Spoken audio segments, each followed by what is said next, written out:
Look what you did, you little jerk!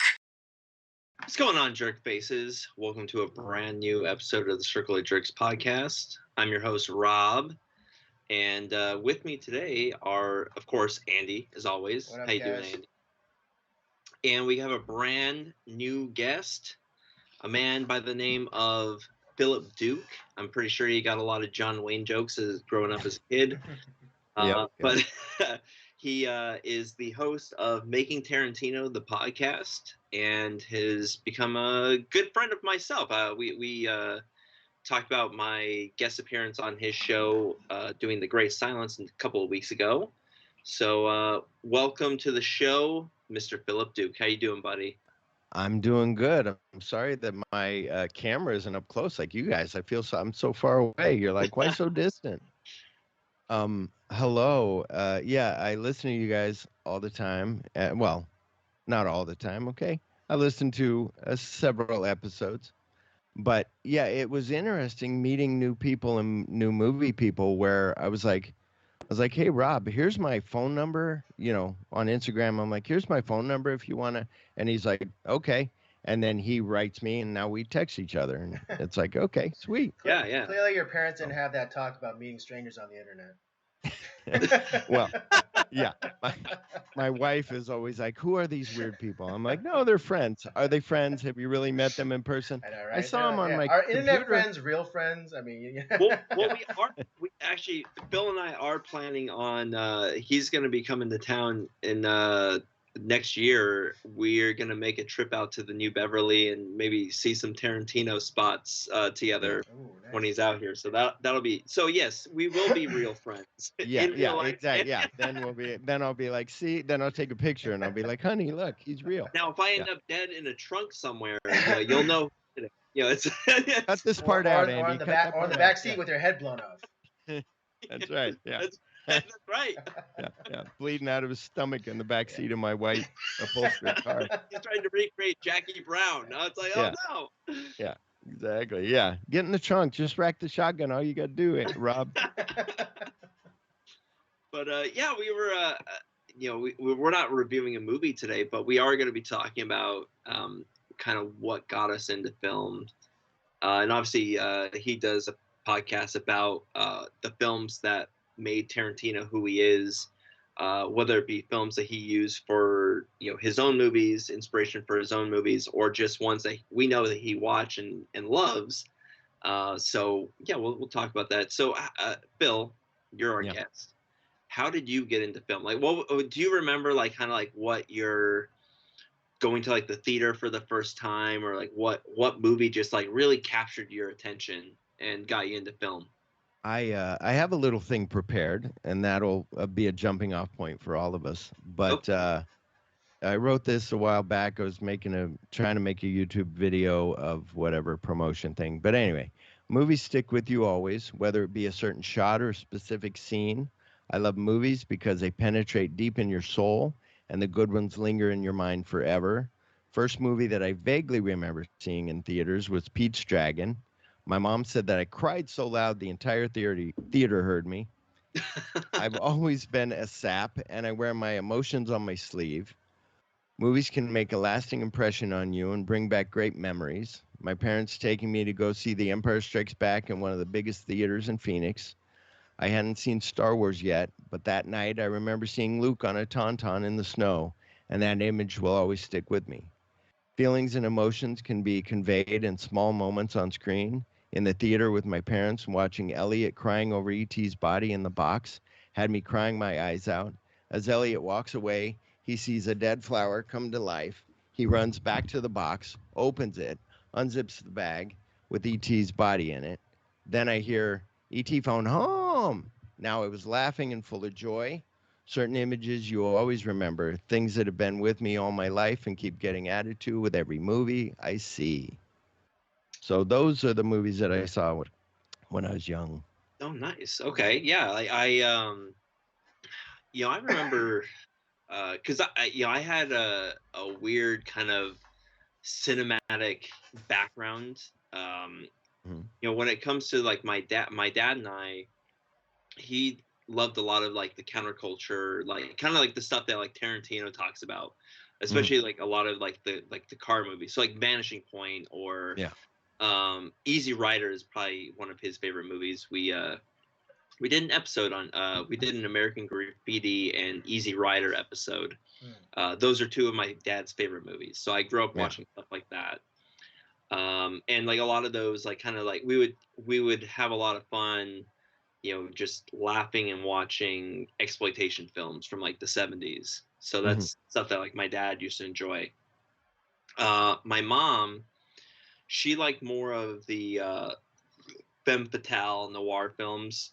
She's a huge Betty Davis fan, and that's, you know, so I grew up watching a lot of Betty Davis films, and she also likes, you know, crime thrillers, ghost movies, stuff like that. So my horror interest kind of, and like my noir interest, you know, I got from my mom. Yeah. My grandfather, who had this like giant VHS collection back, you know, back when they were in New York. So as I was growing up, you know, winters and summers, I'd go visit my grandparents in New York, and I would watch movies with my grandfather. So that meant a lot of Westerns, and like he loved, like Patton was one of his, like he always watched Patton. So that's a film that like sticks in my mind. Lawrence of Arabia. I didn't quite like Lawrence of Arabia as a kid. I like it a lot now, and I recognize it as like it's one of like the best films ever made. He loved Westerns, which is another genre that I didn't really understand until I got older. Yeah, me neither. It's like now going back, I'm watching the films that he talked about. It's like, why didn't I enjoy these as a kid? These are great movies. Yeah. So like The Magnificent Seven and you know, The Man Who Shot Liberty Valance, stuff like that. Like that was stuff that my grandfather used to watch all the time.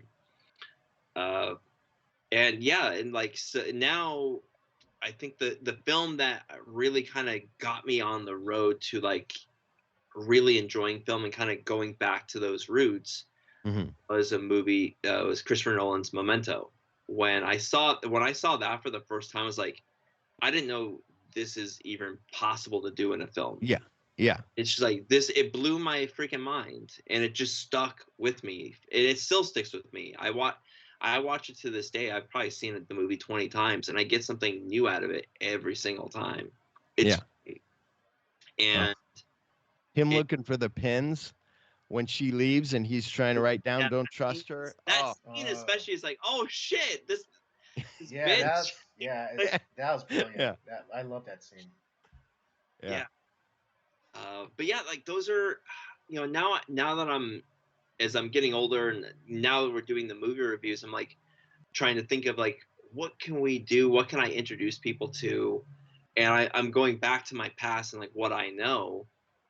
And it's like, oh, have you seen this movie from, you know, like 1940? Yeah, it's or like to me, like my favorite film is Casablanca. You know, that's I don't know. To be honest, I have no idea who introduced that film to me, but I've always really liked that film. Isn't that great though? But in a way, you wish you could remember who introduced. I wish I could. It is my all-time favorite film. I think it's the greatest film ever made, and I just every time I watch it, I'm like, damn, this is great. And solid. Yeah. So I'm always like, oh, have you seen, you know, Casablanca? Have you seen, you know, Citizen Kane? Have you seen? Well, most people have seen Raiders of the Lost Ark. That's also one of my favorite films. Or, you know, Psycho. That's my all-time favorite is Raiders. That's your all-time favorite? Yeah. Oh, that's awesome. It's number 4 on my list. It's high up there. But yeah, it's just I think what you put it down in words so well. Like films they have the ability to change who you are in a way, or there's just something that it captures something in you. Sometimes you cry, sometimes you laugh, sometimes you're like, fuck that guy. Like, you know, you want, and when you get, like, wait, the bad guy isn't gonna win, is he? I mean, like the Great Silence, we talked about that on your show. Like, fuck, no, the bad guy can't win. Yeah. No, Silence has to get spoiler alert, like, Yeah, Silence you got to has get him. Yeah. he's gonna come right back up. He's gonna pop up and he's gonna start blasting, and Yeah. it's not what happens. Like, fuck, it kills you a little Yeah. bit. Yeah. Andy had some very influential really that brought him to cinema, to movies like way too young in life. That influenced him. Yeah. Do you have do you have like a film that like kind of sticks out to you, like that brought you into film, Andy?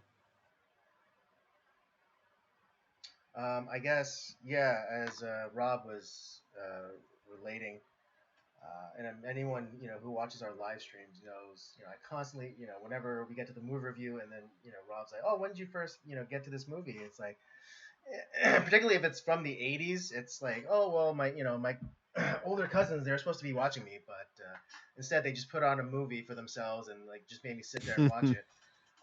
But I think the most well, the image that sticks with me the most would have to be um, the end of the training scene, the boot camp scene from Full Metal Jacket. Oh fuck yeah! When Pyle has his mental break, and he shoots Sergeant Hartman, there's that slow motion of Emery getting shot, and just like and he's like slow motion falls backwards, and then Pyle eventually turning the rifle on himself and killing himself. I think as messed up as it sounds, I think I saw that when I was like 4 years old. Oh shit! Wow. It was that vivid. I don't even like. It wasn't until much later when I like watched the whole movie in its entirety. But I think I was just too young to like remember the entirety of the movie. But that just one scene just like stuck with me the rest of my life. Yeah. But then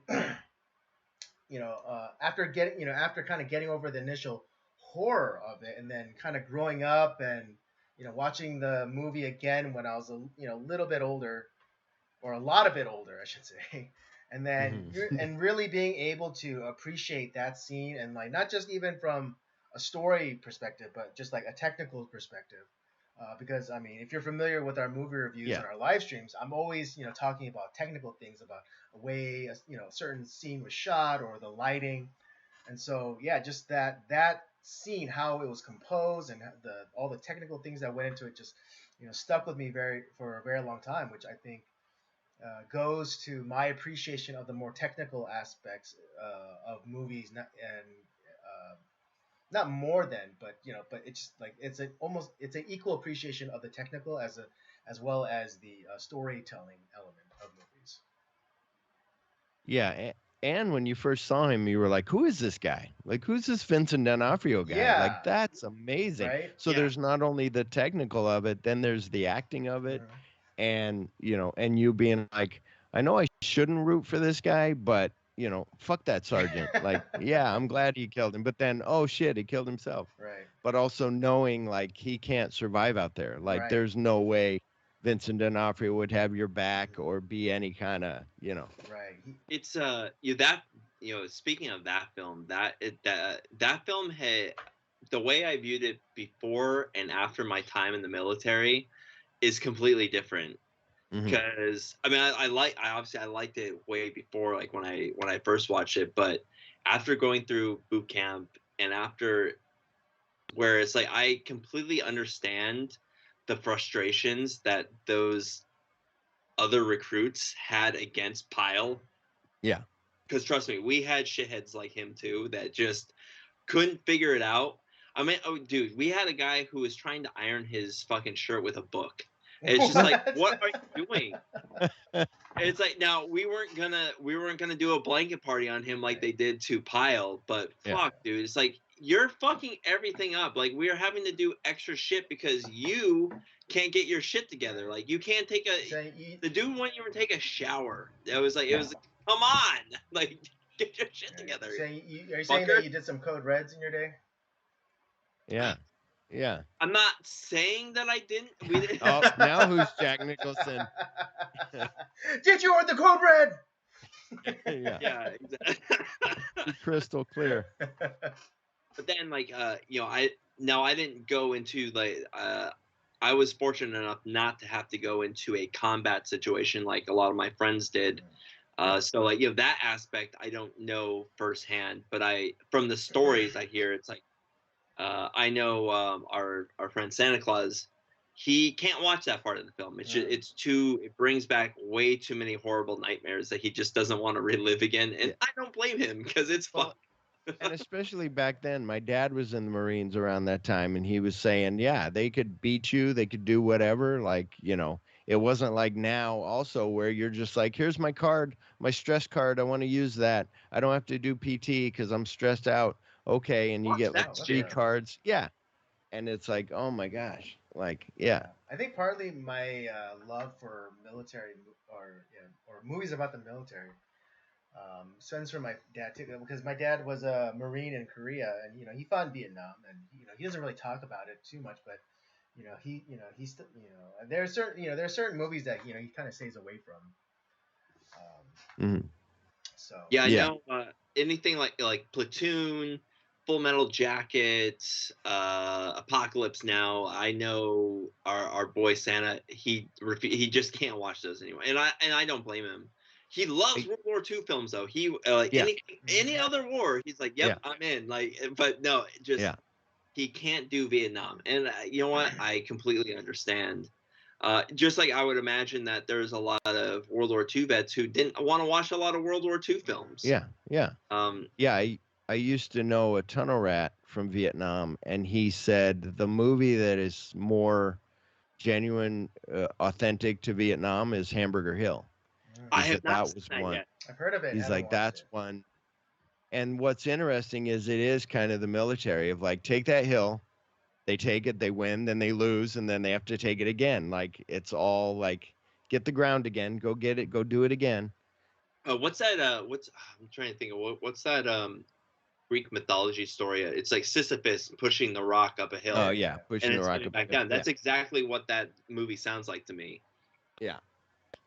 Um, Well, and then what was interesting about Westerns and about the people that we knew it from. So, my dad, and to tie it back to the Tarantino thing, my dad will know those references of Tarantino without knowing that he'll be like we're watching Inglorious Bastards, and he's like, "Oh, that's the music from Dark of the Sun."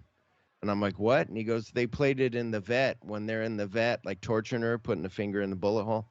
And he's like, and I'm like, "What?" And he goes, I go, "How did you catch that?" Like they only play it at the end of that scene for a little bit. Right. And then I found a tape years later or years before. I found this full tape of him recording Dark of the Sun from the TV, but he liked the music. And I was like, "Oh, I remember that music now that you're talking about. That's why you recorded it on audio because of the music." And with that, or with the end of Kill Bill Volume 1, where he was like, "Oh, that's Santa Esmeralda. I used to have the album and I played that, Don't Let Me Be Misunderstood." And I'm like, do you know, like, you're having all these tie-ins with Tarantino, you have no idea. He's like, yeah. But it's the same thing you were saying about the Westerns, where I remember a long time ago, my friend was like, "Oh, if you watch any John Wayne movies, you need to see The Man Who Shot Liberty Valance." And I'm like, "Yeah, John Wayne is our parents' version of Arnold Schwarzenegger. Like, that's all he is." Right. And then you see The Man Who Shot Liberty it's Valance, and fucking awesome. I was like, "Holy shit, this is fucking great." I love Jimmy Stewart, like putting the steak back on the plate, like picking it up off the ground, throwing it Here, on the plate, stick, like getting goddamn angry. it. Yeah, Yeah, it's it's like goddamn steak. Um, and Andy Devine in there being like, wanting all the food on the cuff. Um, but then I start watching all these John Wayne movies, and I went like, talk about a rabbit hole. I was like, I got to watch all of he's these, and then better. I'm He's a watching better all of actor them. than people think. Yeah, yeah, for sure. Yeah, I mean, he And does have he does have a certain range. He does like I don't think yeah, he can do everything, but man, when he's in his range, get the fuck out of the way because he'll blow that movie out of the water. It's so good. well, and I don't know if we talked about it on one of my shows. I talked about it, but it's like, um, Steven Spielberg said, "Hey, I want John Wayne. John Wayne, I want you in my movie 1941." And John Wayne's like, "I can't make fun of this general." It's the part that Robert Stack, I think, ended up Yeah. doing. He's like, "I can't make fun of this general. I knew that guy. He was a good guy." And he's like, "Okay." Same thing with when he got Steve McQueen. He wanted Steve McQueen for Close Encounters. Steve McQueen's like, "I can't cry in the shower. My fans won't like it." And Yeah. it's like, oh my God, Same thing. If you went to music, it's Freddie Mercury, his friend being like, "You'd be a really good opera singer." He's like, "If I did that, my fans would hate it. I have to stay in my lane and do this. Yeah. Yeah. But yeah, the talking about like movies. So it was funny. Pulp Fiction was coming out. I think I had heard of Reservoir Dogs, but was all into like, oh, this guy Quentin Tarantino, and I'm talking to my cousin all about it. My cousin's like, "I fucking told you to watch Reservoir Dogs," and I'm like, "Whatever, Pulp Fiction, blah blah blah." And then I see Reservoir Dogs. I'm like, "Oh my God, that is good." But I saw it after Pulp Fiction, like a lot of people. But I went and saw that movie with me and Chip and my two friends. And after that, I was like, "Oh, I got to take everybody to see this." I took like 10 of my friends, paid for everybody. It's like, "You guys got to see this." Went with my dad, and my godfather was like, "We got to see this movie." Like, it was, the time thing was different. It was just such a different movie that you were like, "Holy Right. shit." Like, it's The amazing. non-linear storytelling that Yeah. Quint, Yeah. that Tarantino's famous for. Yeah. Yeah, and I wonder if like Nolan kind of took some inspiration off of Pulp Fiction because of the not like as far as like fucking around with like the timeline in his movie because he's a guy that manipulates time and space in his Right. films. Yeah. And well, Following comes out 4 years after Pulp Fiction, and I Yeah. wonder if like that kind of sparked something in Nolan's head, like because that was such a popular movie at that time. It's Yeah. like, oh, I have an idea, Yeah. and we get followed. And the movie that really takes off for Nolan is Memento, Yeah. but I wonder if like that was what he saw in Pulp Fiction. Well, and even before that was The Killing, Kubrick's The Killing, where it's nonlinear, That's true. and Yeah, and people which are is like, "What are you yeah, doing?" And Kubrick's like, "This is how I'm gonna do it," and it's they're like, "Okay, yeah, so great." Yeah, I came to Tarantino a little bit later than that. Because Kill Bill was the one. Kill Bill Volume 1 is the one I saw, and I think because, especially at that time, one of my closest friends, him and I, we were really into Asian cinema, and it's Hmm. like, oh, this looks great. This looks like it's right Yeah. up stuff that we've been watching, and it was, and it's like, Yeah. oh man, this film is so great. Like it's just it's because you watch a lot of these like bad like kung fu films and stuff like that, and I mean they're great, we still like them, but like they're not good films. Yeah. Then you see this and it's like, this is what we want, this is what we wanted from those films that is being implemented into this. Yeah. And it's like, this is great. And yeah, after that I was like, who is this Tarantino guy? And then that's how I got into Pulp Fiction, Reservoir Dogs. I was like, and I was so mad that I was like, I saw the trailer for Jackie Brown in theaters. And I was like, I want to go see that. And no one wanted to go see it with me. Yeah. And I was like, and so I ended up not seeing it in theaters. And when I finally did see it, I was like, why did nobody want to see it? I should have just gone by myself at that point. Like I should have just gone Yeah. to the theater by myself. It's just like, oh my God, this film is so good. We went. Me and my cousin went and saw Jackie Brown for the first, Christmas Day. We're watching it. It's the part where he's going to Ordell's going to pay the money to get Beaumont out, Yeah. and all of a sudden the power cut off, or the camera, everything, and we're like, "Well, shit, what do we do?" So I'm like, "Are we wait or what?" And there was another couple in there, and I'm like, "Well, if they leave, maybe we'll leave." And we stayed there. It seemed like an hour, probably wasn't that long, but I'm glad we waited. But it was right there where you're like, "This is getting exciting," and then just cuts off. But it's interesting where the you were just saying something about the movies that seeing like all those, tying them all together with the movies that like, yeah, that's what I was going to say. The thing with, you can watch these movies that inspire Tarantino and you're like, what makes him, he's a different cat because he can, like if you and I, maybe I don't mean to speak for you, but if I'm writing the story and I want to do a kung fu thing, I'm going to add something that I saw in a kung fu movie. And I'm not going to maybe change it totally on its head and make it be original or bring in 5 things from different things. Like, that's what's great about him, can be like, here, it's like that, but different, It's like Lady Snowblood, but it's, House of the Green Leaves. Yeah, exactly. It's like cause I look at Blue Leaf. Lady Snowblood, and I'm thinking like, oh, well, this is a lot like Oren's story Yeah. From Kill Bill, but it's not just that either, because obviously you Yeah. have like there's the Bruce Lee influence with the bride's suit Yeah. that she wears in Volume 1. Or even There's like the or Bruce Lee's Kato with the crazy 88 and their masks. oh yeah, Yeah. exactly, from Green Yeah. Hornet, and then you also have there's the samurai films that are in there too. You have the revenge films, like there's a whole bunch of those from the 70s. Yeah. Like just like, oh, someone's wronged, now I'm gonna get my revenge and I'm just gonna fuck these people up, which is great. I mean, but for some, if it was in anyone else's hands, they would do it probably haphazardly. But then Yeah. Tarantino is able to, he's able to see like, okay, I can see this scene here, and like, okay, we're gonna do it this way, and it's like, and he creates this amazing scene. And it's like, how the fuck do you do that? Yeah. Well, I mean, I think it just goes to prove that Tarantino is a craftsman at heart. Yeah. Because Yeah. to take like such to borrow and then to carefully you know you know carefully entwine it into his own story, his own ideas, while still like making something new, but paying homage to what came before. It takes a really it takes real finesse to do something like that. Yeah. It's like City on Fire is totally different than Reservoir Dogs, but he took that and spun it in this whole other way and put a little killing and like all that in it. Right. It's funny. I was just watching Swingers recently, and Mhm.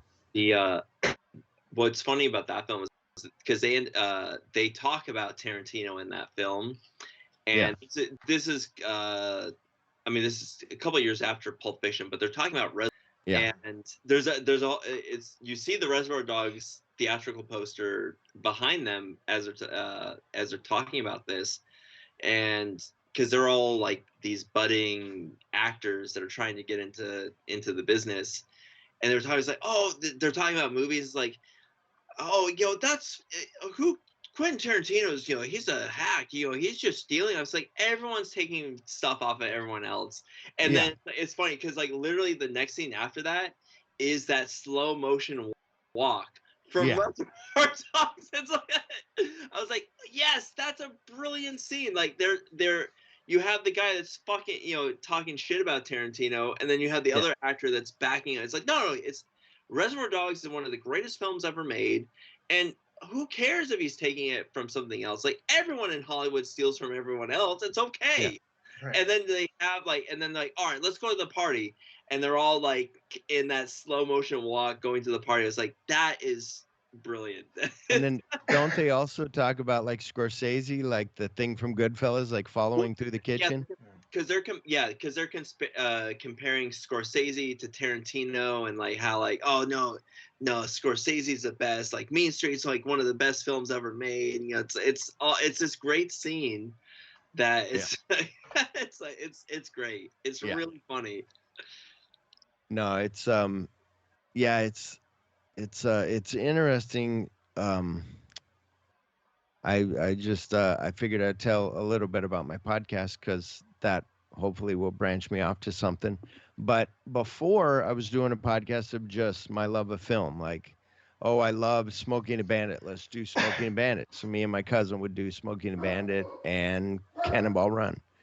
And then I all of a sudden found this list last year of like, oh my God, like here's a list of 350 movies that Tarantino likes or recommends. And I was like, let's do that. What if we did that for a podcast? And my cousin's like, yeah, I'm all in.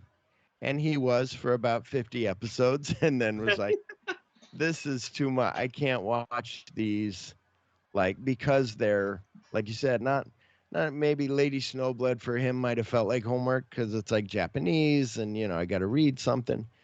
And so finally he was like, one day he goes, I need some time off, like a week for a video game. I go, a week or two, and he was quiet. And I go, oh, your silence is deafening.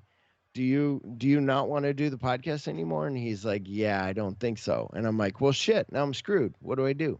And luckily, I found somebody like Rob and this guy Dave from Rock Docs podcast, and Sam Panico from Drive-In Asylum. All these people who were like, "I'll do it," and they're more into movies, so it leads to a better discussion and different, as opposed to my cousin who was like, "I don't know, I haven't seen The Killing. I don't know what you're talking about." So we could relate on TV shows that we grew up with, but I couldn't really relate to him on the movies.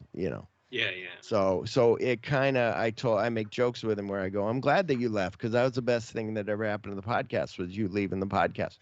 So but something kind of like we talked about off mic, but at first I was like, I'm just going to do the movies that are streaming. And so that dwindled it from 350 to maybe 340. Then I started going, no, I need to buy now that my cousin's not involved. I'm like, I'm going to buy some of these other movies because it was what's easily accessible for my cousin. I'm like, no, I'll do it this way. So, and I've had some great talks with Lady Snowblood for one, and we did just recently coming out as Sitting Target, which I had never. Sometimes you watch a movie and it gets you so excited where I'll feel my pulse. I'll be like, oh, that might have my heart racing. They were escaping from prison. It's one of the best prison escapes I've ever seen, where I was like, I actually gasped when like he missed something. I'm like, oh, and I was like, holy shit, like I'm in it. Like this is awesome. So yeah. So a lot of that is what I'm finding where I can understand my cousin's like, I'm not into that at all, but I'm like all for it. And that's the different people, the different film people that you meet and stuff. So Yeah, like something that because I watch anything. Andy knows. I Yeah. tortured him with Oh, some yeah. films. He'll watch So, anything. like, He'll watch anything. yeah. Yeah. Now I did find my limit this past October with Schlocktober, our second annual Schlocktober. Yeah. I think he broke me. The SNL Yes, alumni it was films. my revenge because previously last year, it was all schlocky movies that Rob picked, and so Yeah. turnabout's fair play. Yeah. Yeah. And Oh, yeah. No. Rob's kryptonite is the SNL adapted movies. There you go. Really It's shitty Pat. movies Yeah. are just, oh my god. MacGruber broke me.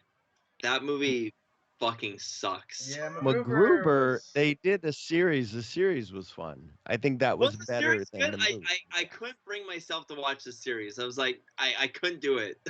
Yeah. It was funny though when that first came out because you had seen it on SNL and I'm like, how are they going to expand that? Right. Like the whole skit on SNL was like 10 minutes long of like, we need to defuse this bomb, get some gum, blah, blah, and the thing would blow up. That was a joke. Right. Like he Yeah. never got it. Yeah, which was Rob's criticism throughout the entire month. It's like it's fine for a 5-minute skit, but not a hour and a half long movie.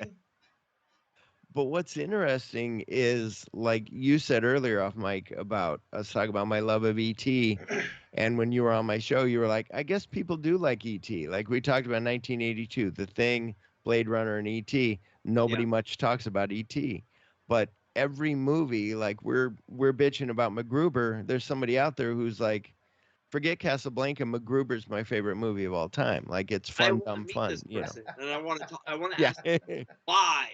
Why is this your favorite? They'd say because it's in color and it's funny. Yeah. Not because like I want to hate on him. It's like you're an idiot. It's more of like well, how did this movie speak to Right, you? right. In that way? Rob wants to understand. Rob wants to Well, Yeah, understand. that's what I'm. exactly. I want to That's what's understand. Like, That's what's interesting is you could have a movie discussion with people like I've talked about on my show where we could be totally different political, but we start talking about Casablanca and Humphrey Bogart, and we could go for 30 minutes, talk about his movies or whatever, or Michael Curtiz. But there's me grabbing. See, I remember yeah, Michael see, Curtiz. and I've been watching a lot of Michael Curtiz films recently. And 'Cause on there's- Netflix, they have a making of Casablanca, like it's a narrative movie. Oh, do they? Like, Oh, yeah, shit. yeah. I think it's called Curtiz, but I'm not sure. But it's interesting where, and then I'll have to share with you something.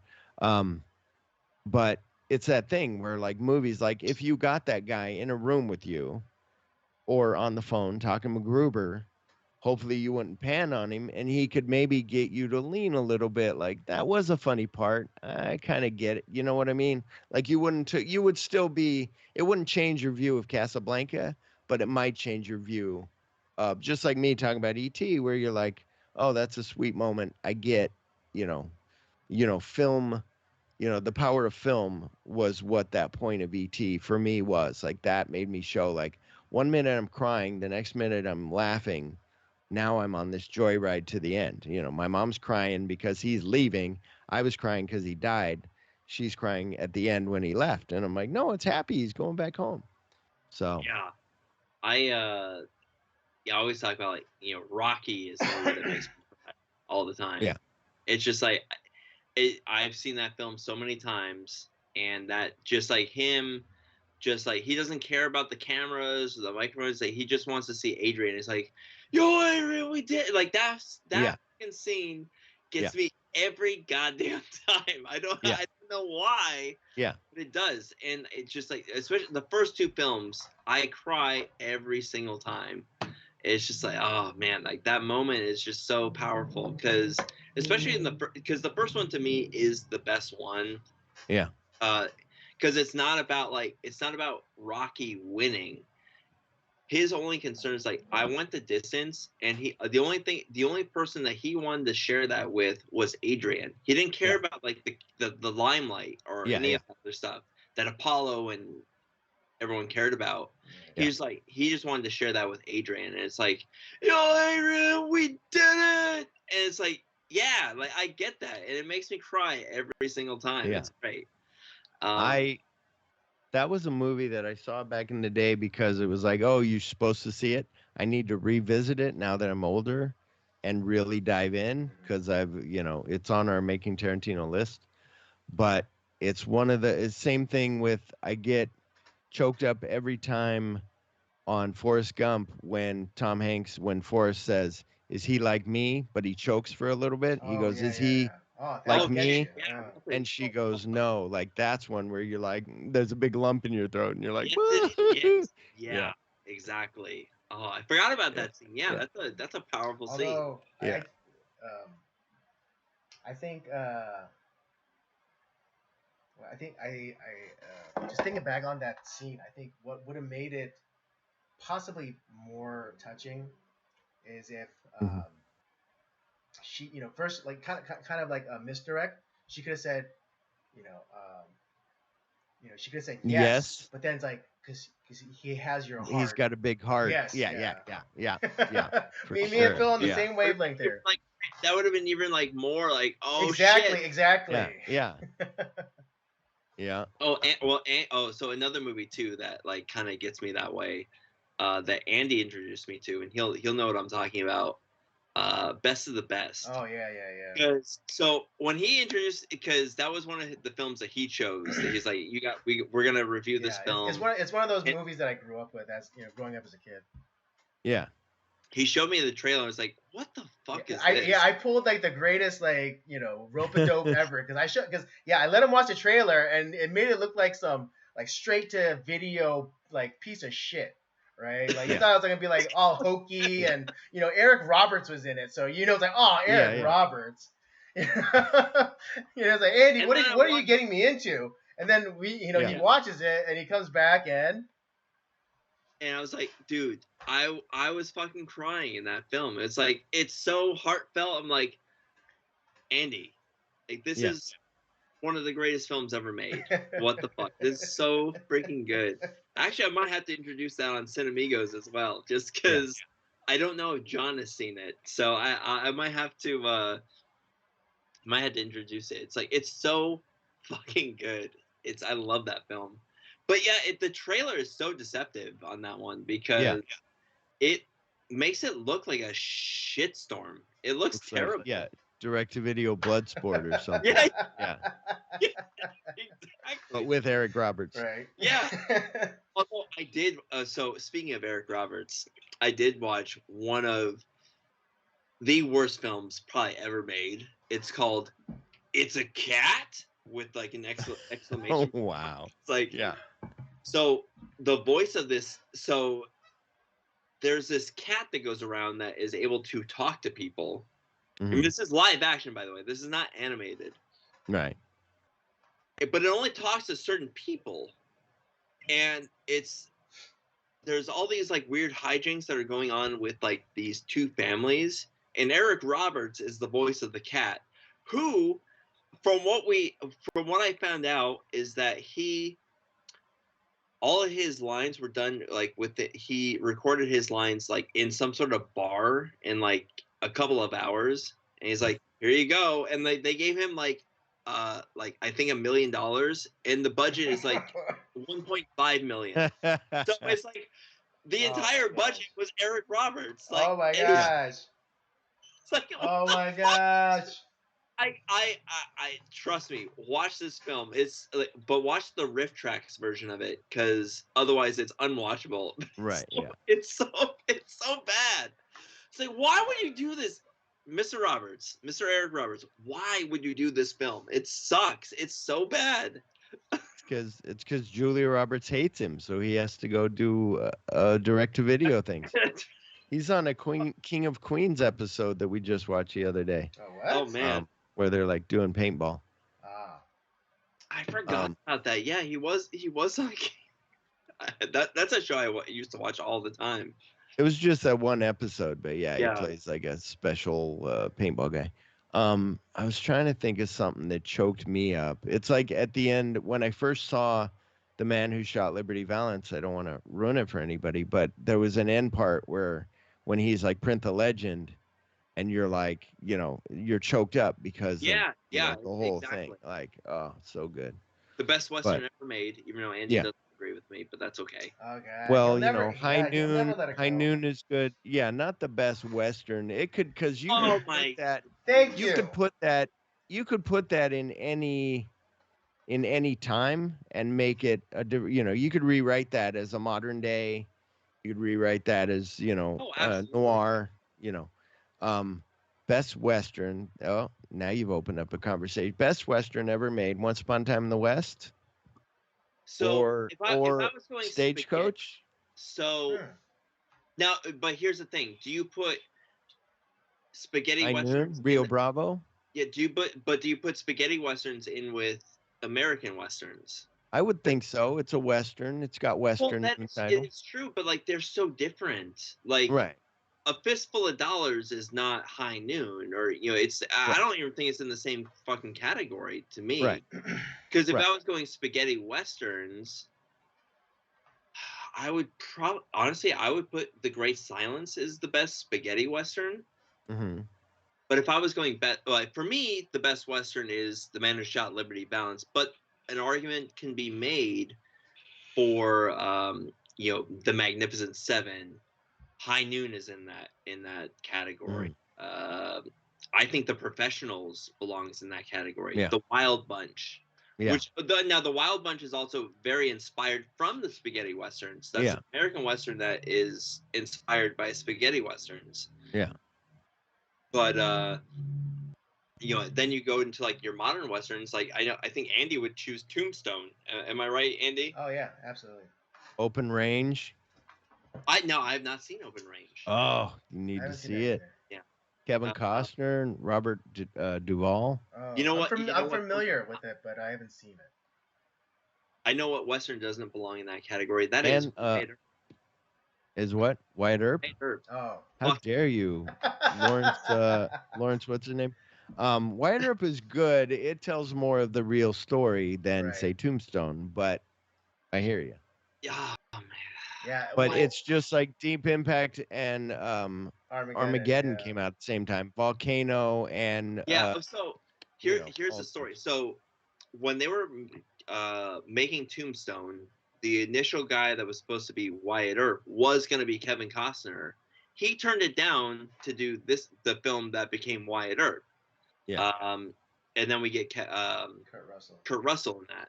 Yeah. Great fucking decision for Yeah. And the rest is history, because Tombstone ended up being an awesome movie. Well, same thing with what was it? Wasn't that around the time he wanted Michael Madsen to be in Pulp Fiction, but Michael Madsen chose to do Wyatt Earp to play one of the That's more a terrible fucking or to decision. play one of the Earps. Yeah. What character was Michael Madsen gonna play in Pulp Fiction? He was going to play, I think, John Travolta's, like a Vega. He was going to be Vic Vega, or he's going to be Vic instead of Vincent. Wow, that would have changed that movie completely. Yeah. So yeah, but oh wow. But Wyatt Earp is good, but yeah, nowhere near like I would. Wyatt Earp is so long too, where you're like, I hate that movie. I remember I watched it once. Well, I like Lawrence Kasdan, co-writer of Empire Strikes Back. And like you said, it has all these great people involved in it. Right. It's like, how can a movie with all these great people involved be such a nothing burger? It's such a disappointment. It's I could see it's kind of like you and I talked about with Dawn of the Dead or Day of the Dead, where you can see where he wants this epic thing, but then they make him cut it down and he makes it the way it is. Day of the Dead's really good. I take back what I said on our show about. I told you Day of the Dead is but great. Yes, not as good as Dawn, but yes. But it's the thing of I could see him being like, I'm gonna make my Good, the Bad, and the Ugly Wyatt Earp, but you're screwed because Tombstone's already come out and everybody wants kind of something that they can easily digest and rewatch all the time, and it's got good lines in it. You know, you're gonna skin that smoke wagon or just stand there and bleed. Like all that. Oh god, the lines that are so quotable. You know, like I'm your Huckleberry, and you know, it's like, and just Val Kilmer just spinning that cup. Yeah. When Ringo's doing his whole gun thing, and then Val Kilmer's just spinning that cup around, and it's just and Val Kilmer just being a way better Doc Holliday than Dennis Quaid. Oh yeah. I mean, it's not like I said, I like Dennis Quaid, but man, goddamn, like it's just that film just did not deliver at all to me. But what about you, Andy, for Tombstone? What else is on your list of westerns? Is Tombstone the top? Is that Tombstone's the top? I would say. I mean, Magnificent Seven's on there, but I think I would eat. Controversial take, but I'd probably put, just in terms of my placement, the Magnificent Seven from with the Yul Brynner would be in the same position maybe as the recent remake of Magnificent Seven with Denzel Washington. Because I don't know if Rob said this, but I think like each successive, I know there's only been like two. It's like, you know, because there's Seven Samurai and then Magnificent Seven, and then the most recent, you know, remake of it.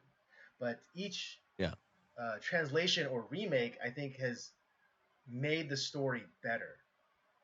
Mm-hmm. And so I really enjoyed the iteration of Magnificent Seven with Denzel, because I think you know, the main character is not named Chris. You know, me and Rob always joke. You guys talk about that. You can't be a cowboy and be named Chris. You know. Yeah. You know, Sam is a much better. Sam is a much better cowboy name. And it's thank you. It's the same thing with the two guys on the roof toward the end. Like they're What's the guy's name? He was married to Uma Thurman. Ethan Hawke.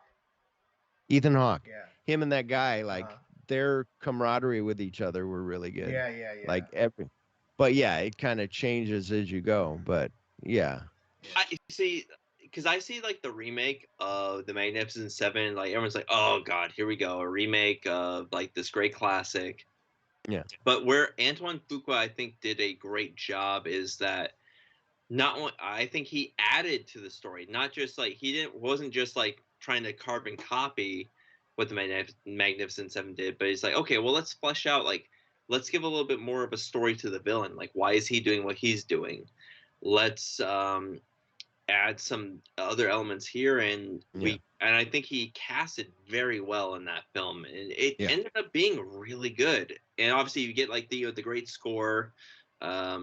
You're borrowing off of Elmer Bernstein, which can't go wrong there. Yeah, yeah. And it's just like I was pleasantly surprised. Like, holy shit, this is really fucking good.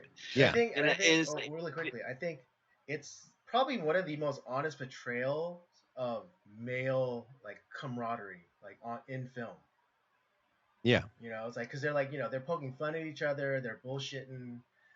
They develop begrudging respect, like with like Chris Pratt's character, and I forget I forget who the actor is, but like the Mexican bandit character, how initially they're like very like competitive with each other, but then when Chris Pratt gets shot, like he because they develop such great respect, he takes revenge on the guy who shoots Chris Pratt's character.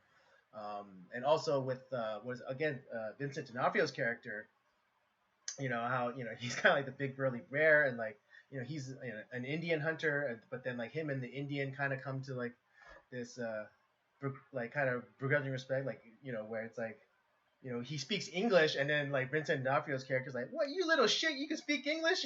It's like, yeah, yeah. Like, come here out. He's like, I don't need to talk to you. Yeah, dude, it's fun. Yeah, I agree with you. That film is a lot better than I think people realize. Yeah, I saw that in the theater. I like it better than the original, but I haven't seen the original but only once, so I need to go back and see it. Oh, that's interesting. Yeah. Oh, yeah. Wow. Yeah. Now, do you like Seven Samurai better, or like, do you like Seven Samurai or Magnificent Seven? I would say Seven Samurai, but again, I haven't seen that one more recently where I would like to. Did you hear the story, by the way, that I've told over and over on my podcast? Now I can tell it on yours.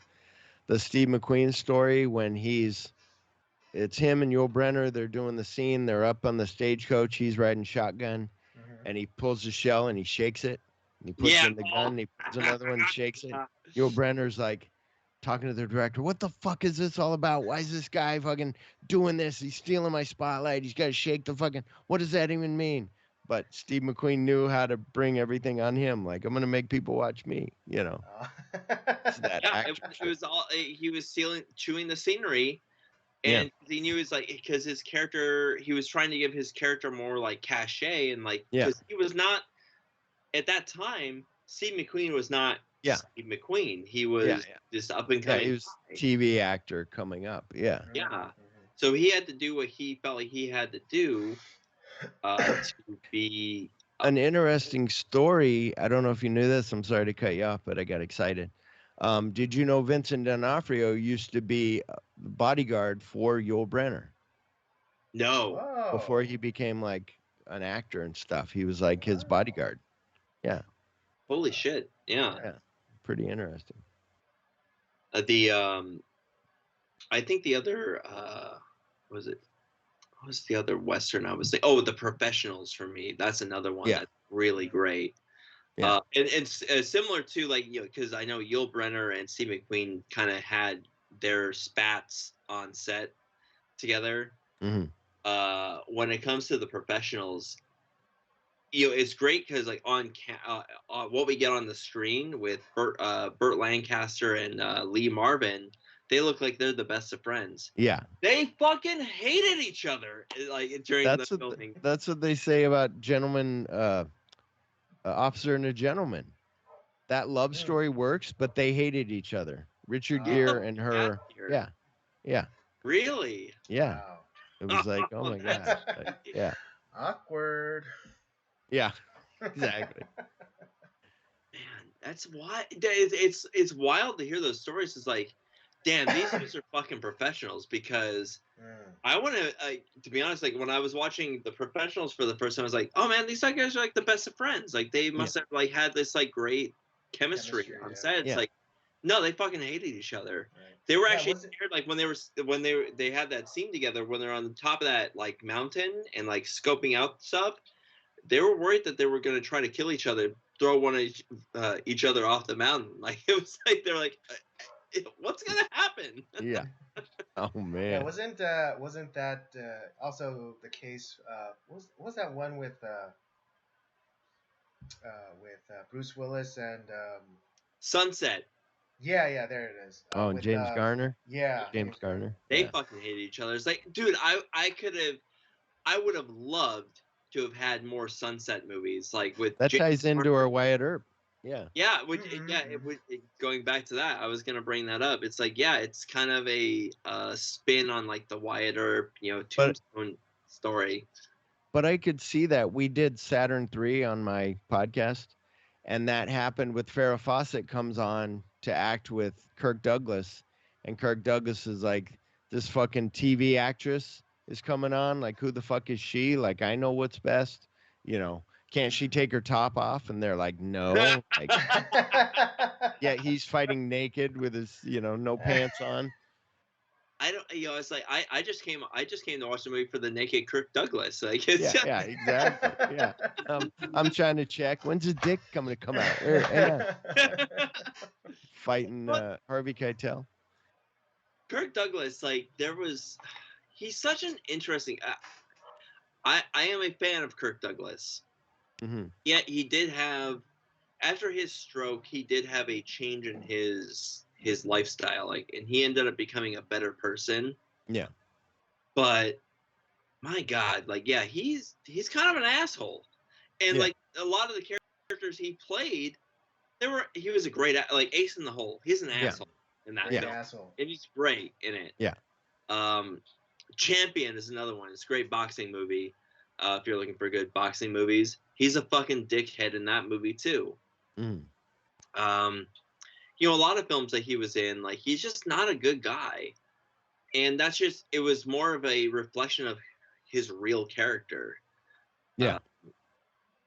And which is unfortunate because he's such a good actor. He's a really great actor, and it's like you want him to be like a good guy, and he just wasn't. And it took a catastrophic event in his life, to change who he was. And like I think he realized, like, I don't know if you've seen the it might still be up on Criterion, I don't know, but there was a great like little conversation between kind of talking about Kirk Douglas, and it was a conversation between his son and him. Mm. And you really learn a lot about, like, they talk about his background, like, well, how he grew up and what he had to go through, and like kind of like maybe like why he was an asshole. Yeah. But then like how his stroke changed his life, and like how he ended up becoming a good person, becoming more of a humanitarian. It's like, okay, yeah, I mean, there's some sort of like redemption there. And I think this came out on Criterion like right after his death. I think it was like, so it was like a couple months after his death. And yeah, like the guy is so complicated, and but like he has a lot, like some really great movies, and then there's some like Saturn 3. That's like, why did he get attached to this? This is so weird. Like the Final Countdown. That's another weird movie that he was in. Yeah. That it's fun. I like the Final Countdown, but God, that's a fucking weird ass movie that he got involved with. It's like, yeah. Well, it's interesting too with these old actors because they would have their piece, they would put out a piece about Clark Gable, and he's the guy that you think he is, but you never get a behind the scenes look No, of no, the real, exactly. because a camera crew comes to your house and you give them the best of everything and they're like, okay, and everybody thinks that's who you are. Now with the way the world is, everybody's like, like thinking about that, like Kirk Douglas, like how long would a conversation with Joaquin Phoenix be if we sat in a room with him, because he'd just be like, I don't like talking. I'm kind of an introvert and I don't want to, he would just, yeah, you're like, or something that that guy Paul sent me, been doing a couple movies on Klaus Kinski on my podcast, and he found something on that Natasha. Somebody asked him, "Did your dad ever molest you?" Natasha Kinski, and she said, "No, he didn't. He was abusive, but not that way. But he was abusive." And they go, "What would you say to your dad today if he was still alive?"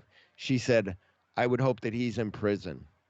I would have put him away in prison." Like, you're Holy like, holy shit. shit, Whoa. he must have been really a Bad. bad Yeah. fucking person. Oh God. And So, like I said, Klaus Kinski act as an actor, yeah, brilliant. yeah, fucking, yeah. Shanghai Joe, fucking crazy. Like the Yeah, best I've ever seen. Yeah. dude, he's so good. And like everything I've watched, like like Nosferatu, the Werner Herzog Yeah. I need remake. to see that. Yeah. Oh, dude, you got to see that. That's really good. But yeah, like what was the other film that The Great Silence, he's great in. Yeah. Shanghai Joe, he's great Yeah. in that. He's great in all these movies, but like, yeah, I heard he is. The stories you hear is like, fuck, he was a monster in real life, Yeah. and he was difficult to work with. Like Werner Herzog, fucking like they fought each other like all the Yeah. time. Yeah. They Yeah. worked together, and he kept working with them. It's like, well, we're getting a great product, so fuck Yeah. it. I guess we'll do it again.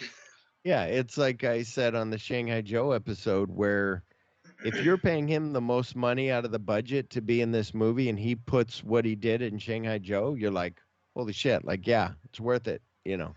Yeah, Like at the because end of he's the the day, best. you're like, okay, we got some To be good honest, shit. he's the best part of that film. Yeah. Yeah. For sure. Yeah. And there's a lot of actors like that too, where it's like they're these horrible monsters in real life, but fuck, man, they put they balls to the wall on screen. Like it's like fuck, I want to like this guy because I like their acting, but like they're terrible people. Yeah. Yeah. Yeah. It's like I don't know what to do with that. Actually, Yeah. Well, it's the way that I look at it is, and people may not agree. When Mel Gibson had his problems with alcohol and whatever, people were like, alcohol is the truth serum, and he's saying what he feels about black people. yeah, But my thing is kind of like, well, we haven't heard anything from Danny Glover. So when Danny Glover dismisses himself from Mel Gibson, then I'm more, Right. okay, maybe. That's the true test. But when he doesn't and is like, he's drinking, and that was what, when he has his where his dad says the, genocide never happened, the Jewish, never got killed. You're like, that's his dad. Okay. I like his acting, so I'm with him. Like, you give me, talking about scenes, in Signs, he's crying and he's eating his food while crying. And I'm like, how does he do that? Like, I couldn't even, when he makes everybody their different food that they want, pancakes, spaghetti, like, and then he's eating and he's crying. It's amazing. But him, and same thing with Tom Cruise. Everybody's like, Scientology, fucking whatever. The guy knows how to perform. He's a great actor. So I don't care about his personal beliefs. I'm with him on, he's a movie star. Give me that. Right. And I yeah, think with Tom Cruise, like, but I think he wised up and like, no one cares what I think, or Yeah. no one really gives a shit about my private life. So I'm just gonna be like the best, movie star possible. And I think Well, and he smartened up real fast. Well, and even something that did come out, Leah Remini went to them. She was in Scientology at the time. Right. She went to them and said, "We're not supposed to show emotion like that, jump on couches. He shouldn't be doing this. I want to file a report against him because Scientologists don't do that and talk about how in love they are." And they just dismissed her. And I think they probably came to him and was like, she is kind of right. Like, and he toned it down. And it's like, okay, I'll keep, and that ended up not working because Katie Holmes left him anyway. But Right. Yeah. But yeah, these guys, like, it's interesting because, like, to be honest, I don't really care about their personal life at all. Right. Like, Right. I mean, obviously, if like they're like molesting kids or something, Right. wild like that, it's like, well, okay, well, fuck that guy, because Yeah. I don't want to have any involvement. I don't want to Right. watch No his kid films. diddlers allowed. But Nazis okay, but Yeah. kid diddlers no. Yeah, I hear you. but it's like you said, like the That was his only criteria. Kid diddlers, no. yeah. Nazis, get back to me in a week. Yeah. We can talk. Yeah. Oh, Andy. Oh, me. What would I do without you, Andy? Oh, me. But I think it comes to, like, because the other thing with this too, with directors, producers, actors, these films are not just by them. It's not just them doing it. Yeah, These it's are team projects. Yeah, it takes a village. So if you're gonna quote unquote cancel this one person, well, he's not the only reason why this film happened. It's you have another like 1,000 people that were involved in this film that are now like you're taking away what they've put into it, and or you're just gonna like annex that from history because you don't like what so and so did. Yeah, you're gonna put them all in that same boat. Yeah. However, however bad or minuscule it might be, it's like, so you're gonna just never watch that film, or like you're gonna just like try to throw that off of whatever platform it's on just because this one guy. And it's like, that seems a little ridiculous to me. Like, there was one of my friends, she was on a podcast talking about one of her favorite films, which is Rosemary's Baby. That's a Roman Polanski film. Yeah. Now, I don't really like Roman Polanski. I think he's a terrible person. Right. You talked about that with like Once Upon a Time in Hollywood. And we're huge fans of Chinatown on this show. Like that's one of my favorite movies. Oh, it's great. Great. Yeah, and it's like, Roman Polanski, yeah, he's an awful person. But like, fuck, this is a great film. Like, Once Upon a Time in the Hollywood is, it's like, we're getting some redemption for Sharon Tate and Roman Polanski. And it's like there's some good here. Yeah, it's like, no, for Sharon Tate, but not for Roman Polanski. Yeah, because I don't know if you heard, Andy, but so my thing before, when I first saw the movie, I text my friend and I'm like, hey, man, I go, that was awesome. It was a love letter to Sharon Tate and a love letter to Roman Polanski, a love letter to L.A. He's like, fuck Roman Polanski. He's a pedophile. I'm like, oh, wait, okay. No, you're right. It was a love letter to Sharon and a love letter to L.A. But it's that thing of kind of like talking about people who are dicks. Kubrick, Cameron, and Nolan, if they're wanting their shot, they're geniuses. Maybe even Tarantino, but Tarantino's not a jerk, but that we know of. But so I'm like, okay, be a jerk because you get good shit out of it. Fincher's the other one. If Fincher's like, give me 100 takes, Kubrick says, give me 100 takes, everybody does it. And they're like, I don't know what he wants until finally I get it when it's some small thing. And it's like, okay, you can be a dick that way. But with Polanski, it's like, was it because Sharon got murdered that fucked him up? Of course. And then made him like not be able to find love.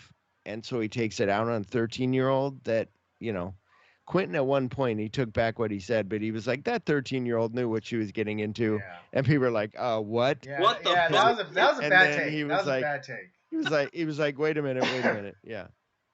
He was like, she knew she was good. She knew she was she knew who he was, Like, what the fuck? but yes, it's the thing of, if you heard the story about that Quentin wrote in the Once Upon a Time in Hollywood book, where Polanski's filming the shot of can't think of her name, the Harold and Maude, That girl goes in to make a phone call, and we don't see it. You only hear her voice. And the guy doing the camera was like, "You want me to move over and see her in the doorway?" Polanski's like, "No, leave it like that." And he's like, "Okay." And Sharon Tate's on the scene one, and she's like, "Why are you doing that?" He goes, "You'll see." Sure enough, the movie comes out. Everybody leans over to look to see if they can see her on the phone. The whole audience leans Oh, over. It's wow. like Oh he yeah, knew what that's he was fucking great. doing. It's It's a great amazing. technique, man. Yeah. But yeah, it's that thing of like, yeah, Yeah, it's yeah. You have there is some separating the artist from the art. yeah. And even like, I mean, Andy and I, we don't shy away from controversial movies, because one of the obviously one of the big ones is Birth of a Nation. Yeah. But I think that it is now we're not like Andy and I weren't like, oh shit, yeah, Birth of a Nation, yeah, let's do it, baby. We're not inspired by that Hank, film to go out. You haven't got my take yet. When the white supremacists save the day is my favorite part of that movie. I love it. Like, I love it. I know, right? They're so heroic. Yeah. yeah. No, So, it is. and at some point, like, what the fuck, Andy? Well, and it's funny where that movie is so boring, but also it's done in like these long takes, and you're just like can't you cut it down a little bit or something? But It was like it's one of the longest silent films ever created outside of Metropolis, I believe. Yeah. And it did have like some interesting stuff. It was like the first movie to do close-ups. Yeah. It did it was the longest film of its time. It was shown at the White House with another favorite white supremacist, Woodrow Wilson, who we don't like here. But yeah, it's just but it's like one of those things, like, you, as bad as that film might be, like as it's received, it's like you can't just throw it away because it is important to cinema history. Yeah, it's the history of film. We talked about off mic about The French Connection, Gone with the Wind. You got Song of the South that has never been released because of, slaves don't sing. But it's I need to get a copy of it, not because I'm a white supremacist. By the way, you should have told me this is a non-white supremacist show, and I signed on. You're like, we don't like Woodrow Wilson. We don't like, the South will rise again. But all that where it's like, don't change the movie. Just give me a disclaimer at the beginning of French Connection that says he's going to roust, some guys at the which I still haven't watched both versions to see what it is, but I'm sure it's when he's rousting them at the bar, him saying the N-word a lot, but they've cut that all out. And now you're messing with the movie, like that movie's supposed to go a certain way. Like that's how he made it. You're fucking it up. Yeah, exactly. It's the same thing. I was just going to say, it's the same thing that I hate if you're watching like something on Tubi or Pluto. I think Tubi's a little better. One of those where it'll cut at a bad part where you're like, at least Pluto's cut it. Terrible at that. Yeah. Tubi actually does a great job because they will, and they have the countdown. Yeah, they'll wait until the end of a scene. Yeah. Then they'll have the commercial break. Okay, it's a natural break. Yeah. That TV puts in. It's like, thank you for doing that. Like the few times that that me and Rob watched movies together on Tubi, like, we were both amazed because like the commercial break came right after like the conclusion of a scene, not like right in the middle of like like. And the killer is. I know. Do you want to save $500 on car insurance? The Geico, Yeah. Exactly. But I'm sorry, what were you saying before I got into that? Oh no, it's just I don't ever want to be like where we just, especially there's a reason why Birth of a Nation survived, like, because there's so many silent films that are just dead. They no longer exist because they're just lost to history, which is horrible. I think like 90% of silent films are just lost to history, which is now not all of those are great films, but like it's like but I wish they were there because I would want to try to watch them. Yeah. And there would be I think there would be even more podcasts just on silent cinema just because of that if they were available.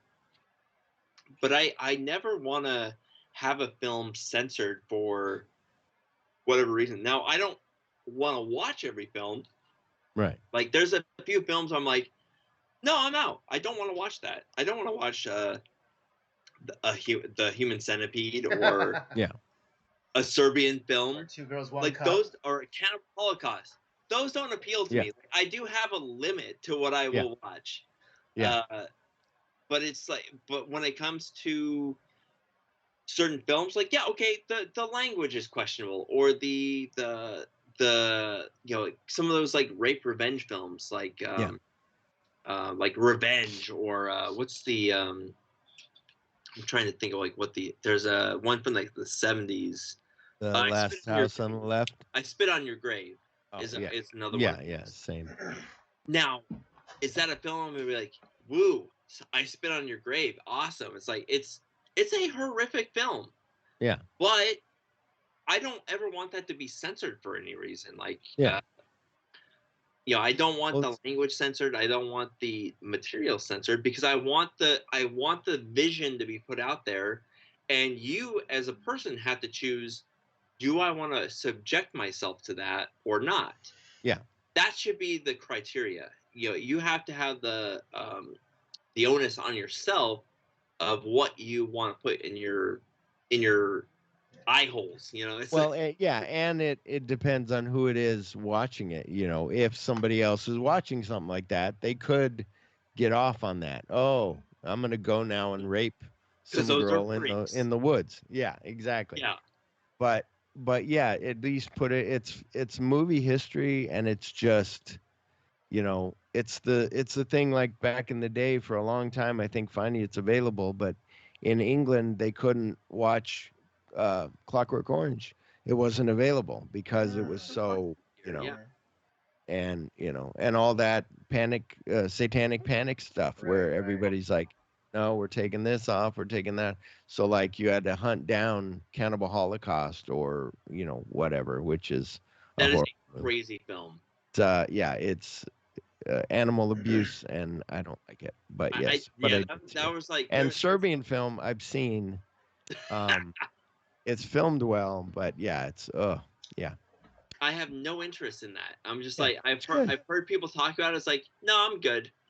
Yeah. It's the same thing where there was a movie with Kevin Bacon where he's a child molester or something, and I was like, I don't want to watch that. It was I think he either directed, it was something, it was with his wife, and it was his passion project. Yeah, exactly. You know what I want to do? Yeah. But yeah, it should never be that way, and there should be. That's why movie preservation is so good about, when I buy these Blu-rays on Kino or whatever that are 2K or 4K, resolution, they restored them, and you're like, yeah, that's, or Criterion, or like you always talk about Scorsese for his World, Cinema Club project is yeah, we're going to bring all these to light, where then you go, oh my God, I've never seen, what was that movie? I can't think of it. Mob movie with a G that he did, not his, from a foreign country. It was Brazil or something. But anyway, I can't think of yeah. Oh, because goal. Anyway. Because another film that we have because of Scorsese's influence that we know about is Peeping Tom. Yeah, for sure. Which is a great film. We just did an episode on that not that long ago. Yeah. With a friend from A Cut Above, John. Yeah. It was a good episode. Yeah, it's that film was essentially banned in a lot of places. It was hard to find. Yeah. It ruined the career of Michael Powell, and I mean, the story ends up in a positive light because Michael Powell was one of Scorsese's favorite directors. He loved movies like The Red Shoes and A Matter of Life and Death, and a lot of his other films that he had done. and brought him on to like his team and like kind of got him back in the limelight. Michael Powell ended up marrying his editor, Scorsese. Yeah, I didn't know that until you said that. I was like, oh shit, that's awesome. Thelma Schoonmaker. Yeah, they got married, and he ended up having a good life towards the end. But like he was broke after Peeping Tom, and it's like there's so many films. Like it's funny because that was the first film, because 1960 had 3 kind of very controversial films. That was the first one. Yeah. That ruined Michael Powell. Then we had, I think, Eyes Without a Face, which was a French film. Mm-hmm. And then you have, which did very well. And actually, Peeping Tom did well in France, surprisingly. And then you had Psycho that came out, and that became a great classic. Yeah. Well, and you could see where Psycho, you could see where they would think that would have ruined Hitchcock, Same thing as Michael Powell. Yeah, exactly. But yeah, it's like I just want to be able to view things as they were meant to be viewed. Yeah. I want to learn about the films. And I don't really care about all the controversy behind it. And actually, to be honest, the controversy makes me want to watch it more. Yeah. And what it turns out a lot of times, like especially when watching stuff online or whatever, it feels like, oh, well, this film is, it's this way. And then you have the other side. It's like, all right, it's actually not really that. It's that way. And like, everyone's bitching about it. It's like, and then you watch, it's like, it's about none of that. Yeah. Maybe, and actually, and a lot of times, like, okay, the film is bad, but it's not because of any of the shit that you guys are talking about. Yeah. It's clear that you guys never watched the fucking film. That's the problem. So you guys aren't watching the film and actually taking something away from it that might be good. I know, like Barbie was definitely one of those films that came out this year that people were bitching about, or like lauding about or bitching about. And it's like none of that stuff was like in the film. It's like you guys are not watching the actual film.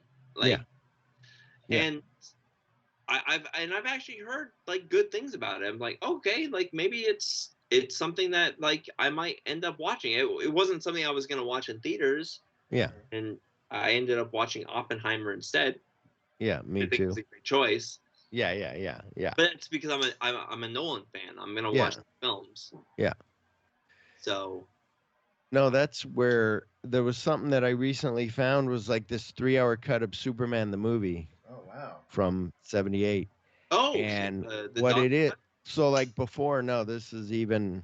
He won't call it his cut, but it's where they came out. Richard. Can't think of the other guy's name. No, the other guy, not Richard, but the guy that did the second one before the Donner cut. But they did the first movie, they put it out, and then on TV, those producers were like, we're gonna add the deleted scenes that we filmed that we never even put in the movie. We're gonna add those in. So maybe it's longer takes, and it was some other things, and they added that all to it to put on TV. Right. So the first part on TV was him before he gets in the suit to fly away, and then the second day was the whole rest of another hour and a half of him in Metropolis. Right. And it was really cool, and I didn't feel that it was boring or lagged in any way, and I loved it. And it has a scene where I don't know if you've ever seen it, where when he goes down, when he spins and goes down to find Lex Luthor, there's machine guns shoot at him, those get reflected, then he goes and then it gets heated up, then he goes through another section of the tunnel and it gets really cold, like Lex Luthor's doing all this. So that was something that was added. It's really cool. Yeah, but I never knew that. Go ahead. Oh no, yeah, that actually makes sound like really cool. That would I think really like. I mean, no shade being thrown against the first Superman movie, but I don't think there was enough to demonstrate like his invulnerability. Yeah, very. Yeah, that's true. Yeah. Like they showed him like his strength and he could fly, but like, like in the what was it? I forget when it came, like 2005 or 6. The Oh, the Yeah, the Returns, 2002. 2006. You had Yeah. that scene where like the criminal is like shooting like a Gatling. Shoots him in the Yes, a eye. Gatling gun. You had Yeah. that slow motion pick, that shot of like the bullet like hitting his eye and like bouncing off. Like if we had something Yeah. similar to that in the '78 film, I think it would have gone a long way to just flesh out the character of that Superman. Yeah. And the part that was really good was them trying to inject him when he went to the, because of kryptonite or whatever, they went to inject him and they couldn't even get the needle in his Right. skin because he's impenetrable. Like that was cool.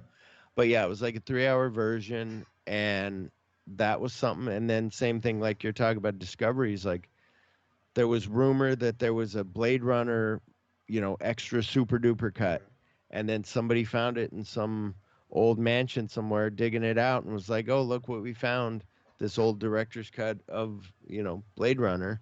And then same thing with what was the other one? Um, Something else, Well, but where they Metropolis was like that too, where you had there was like the initial theatrical release in 27, and then they had all these different cuts that went to different countries, yeah and they thought that like, oh well, that footage was lost to history, and then they found like a different cut of it in like Bolivia somewhere or yeah Argentina or something like that, yeah and they restored it to 2 hours and the 9. Blu-ray You we said have. Metropolis. Yeah. Yeah, Yeah, Metropolis. Like 2 hour and yeah, that's the exact one I have. 2 hours and 9 minutes. I yeah. saw that recently with a live band playing behind Oh it, wow. like a live orchestra. Oh It's shit. really cool. Yeah. So yeah, it's But yeah, those things are still being found. That's why people are hoping that London after midnight or whatever will be found. yeah. Hopefully, I mean that's we're gonna find it in some like mine in Pittsburgh or something like that Yeah. at some point. Yeah. Yeah. Uh, but Phil, what are you talked about like Raiders of the Lost Ark is your favorite movie? What are some of your favorite movies? Like, what are you if you had to choose some of your favorite films, what do you go to It's a most tough one often? because I want to say, of course, Nolan, you brought up, Dark Knight is always great. It's on my Um, list. Yeah.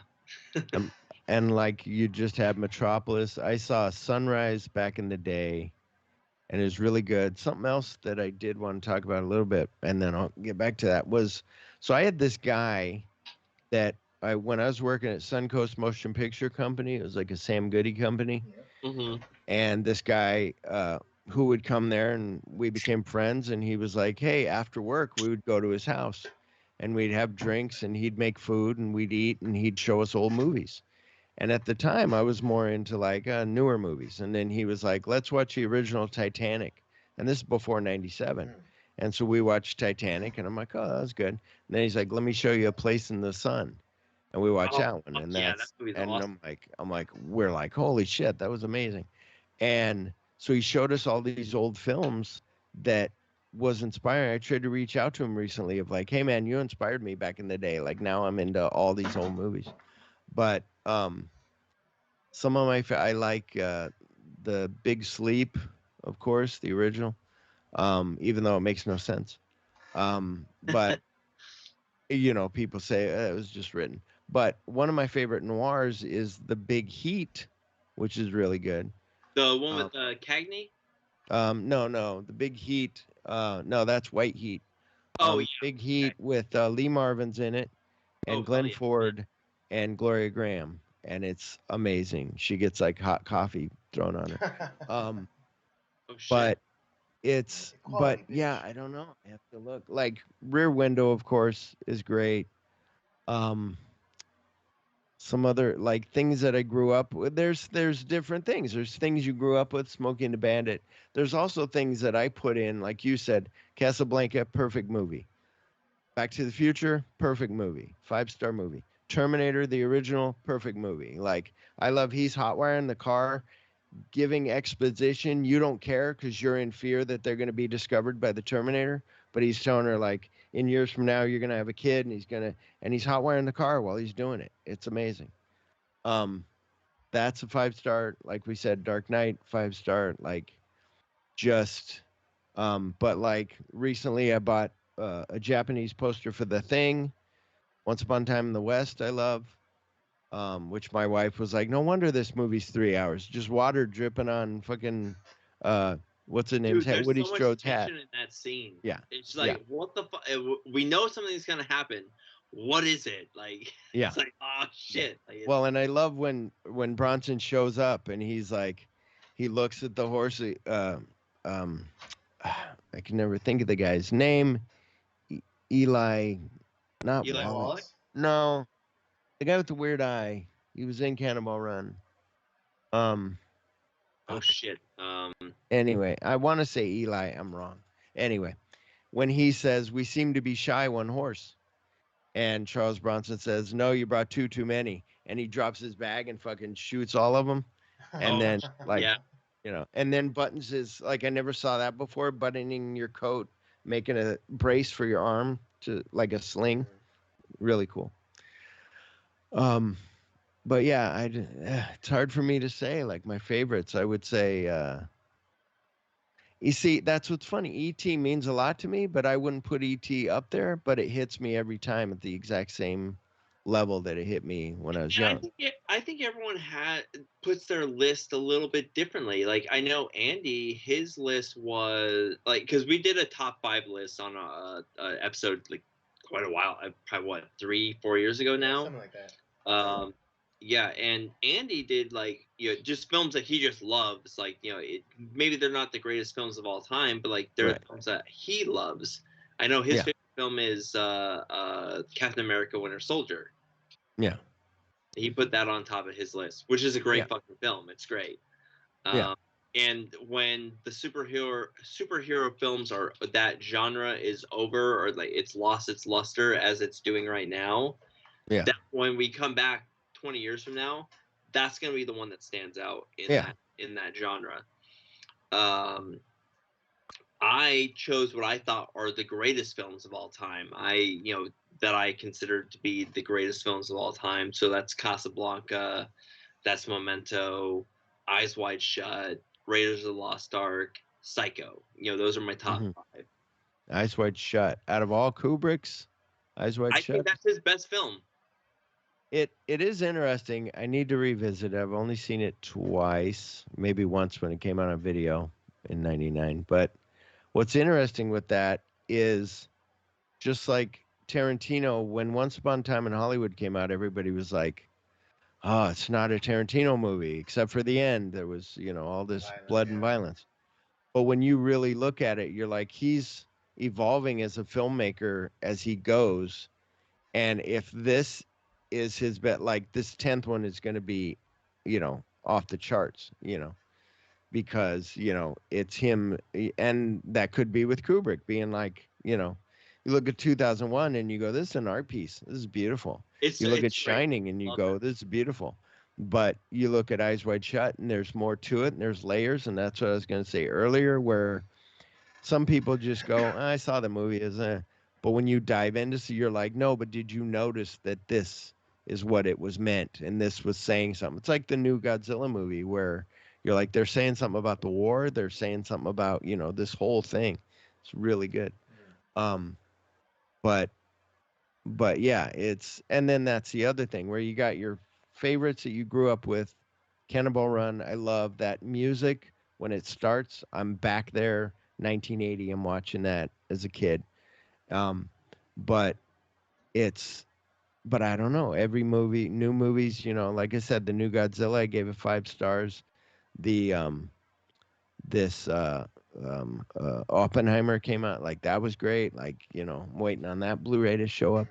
I'm definitely getting the 4K But of that. That's gonna but be it's awesome. but it's one of those that we said where like Lawrence of Arabia is a great movie, but I can't watch it over and over again. It's not rewatchable a lot. I can dive back into it every once in a while, but sometimes, but Oppenheimer, like I want to watch that another time, then I'm gonna have to wait years, you know, to watch it again because, unless I really dive into, oh, see what he did here, he always does that crazy stuff like you guys talked about on Yeah. Dunkirk, like the time switch where I remember watching that first time going, what the hell is going on? And then going, oh, I get it. Like, this is an hour. This is 2 hours. This is, Week, yeah. a day, a week, an hour. Yeah, yeah. And it's funny. I think when we did our top five favorite movies episode with our friend Eric. To get back on the show at some point. Oh, so I'm just chopped liver. I see. No, you're gonna come back on too, buddy. We got some movies we're gonna have you on for, but we haven't had him on in a while. But the way he did his top 5 list was he had different moments in his life that like it's like okay, when I was younger, I enjoyed these type of films. When I was, in my, this era of my life, I did these type of films, so on and so forth. And so he broke it down by eras of his life. And so it was kind of interesting that way. I think, was his number 1 Point Break? Because he loved Patrick Swayze. It was definitely on there, yeah, because of his love of Patrick Swayze. So yeah, he is a diehard Patrick Swayze fan. Yeah. He loves Patrick Swayze. So it's kind of fun, like that's a good movie, and of course I forgot it. Of course, Pulp Fiction is a 5-star. But I was just thinking, not to cut you off, but I was thinking of this morning.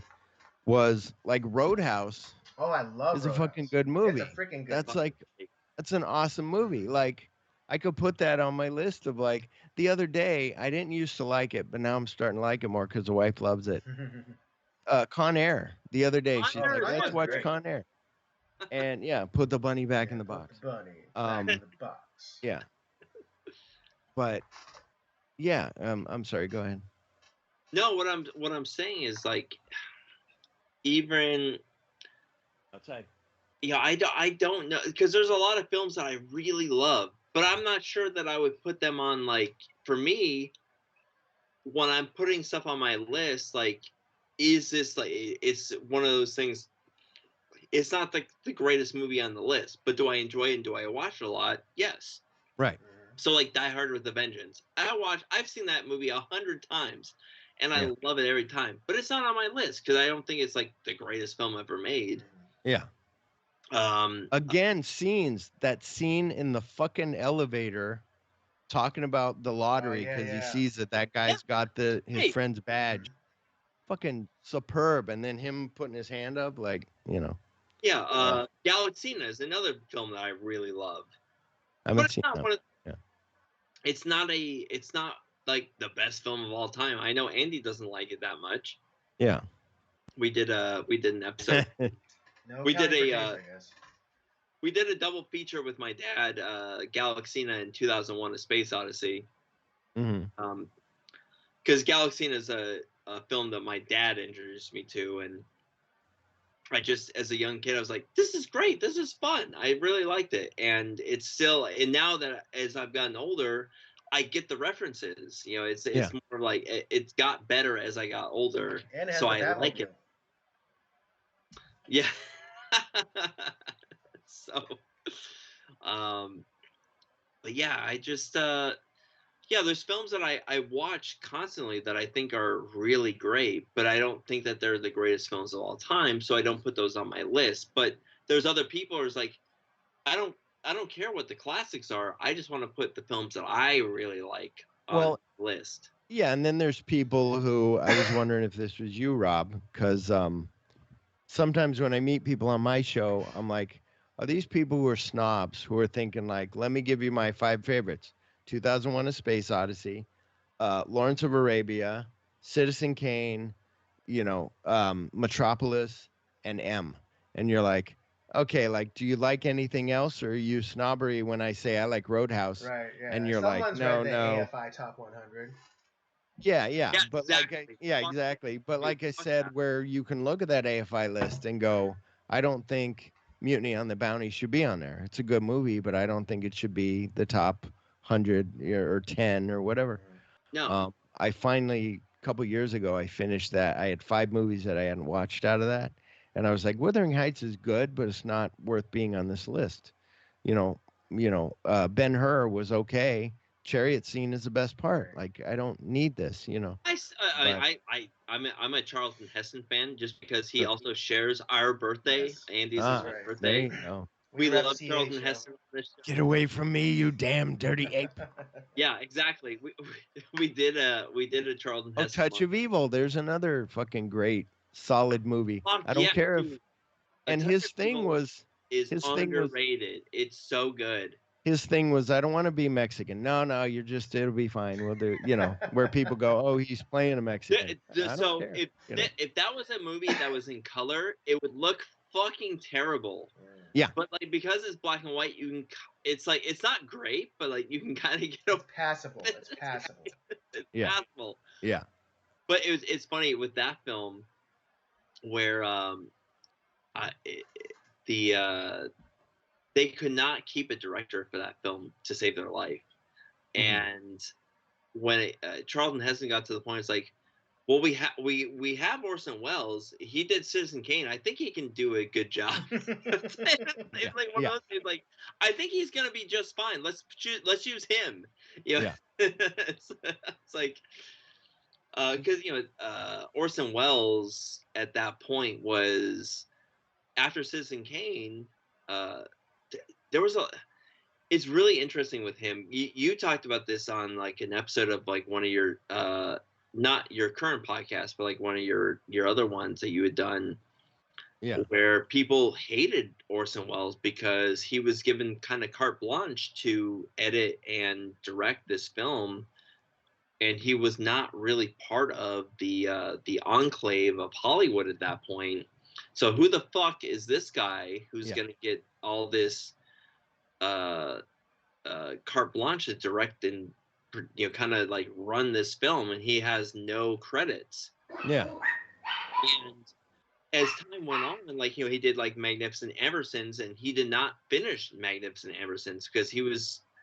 I have a feeling he had a hard time staying focused on things, and that became like truer as time went on.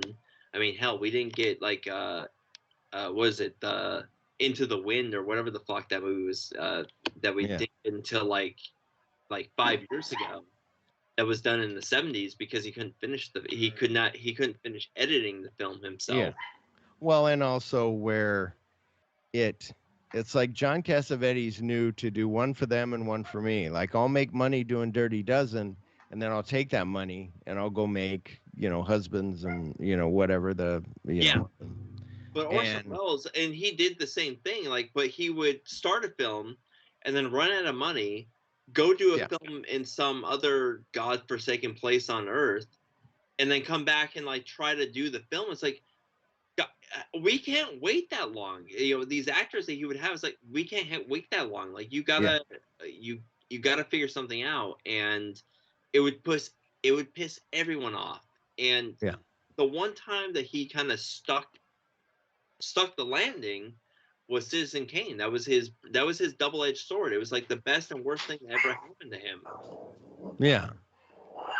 Well, and with our discussion, though, this makes me think, like, you picked on us for liking MacGruber.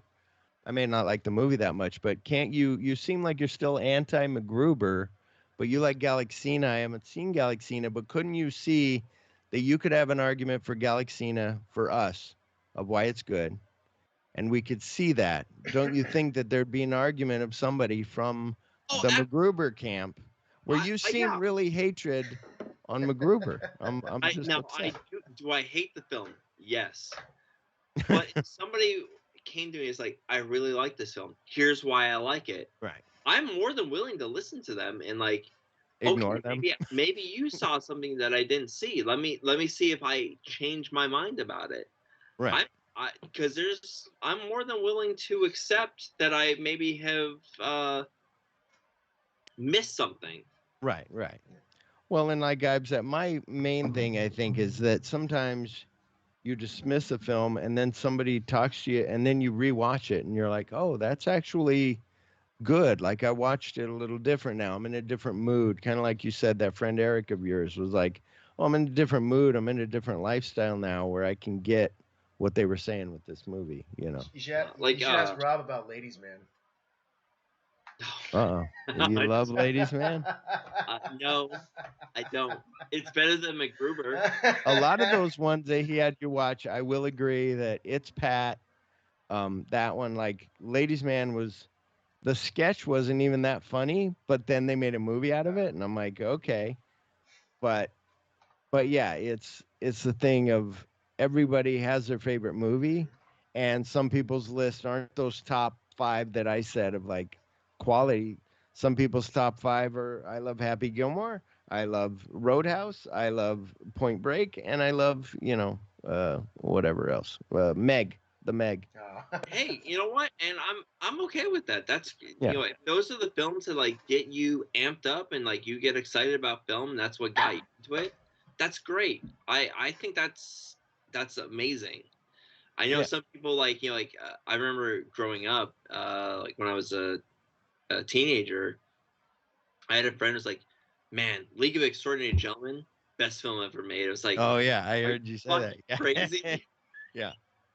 But then we just reviewed that film again. I hadn't seen that in 20 years, and I'm watching it. It's like this is you know what? It's not the best film ever made, but goddamn, it's actually really good. And I'm I, there's a few things that like if we tweaked a few things, Yeah.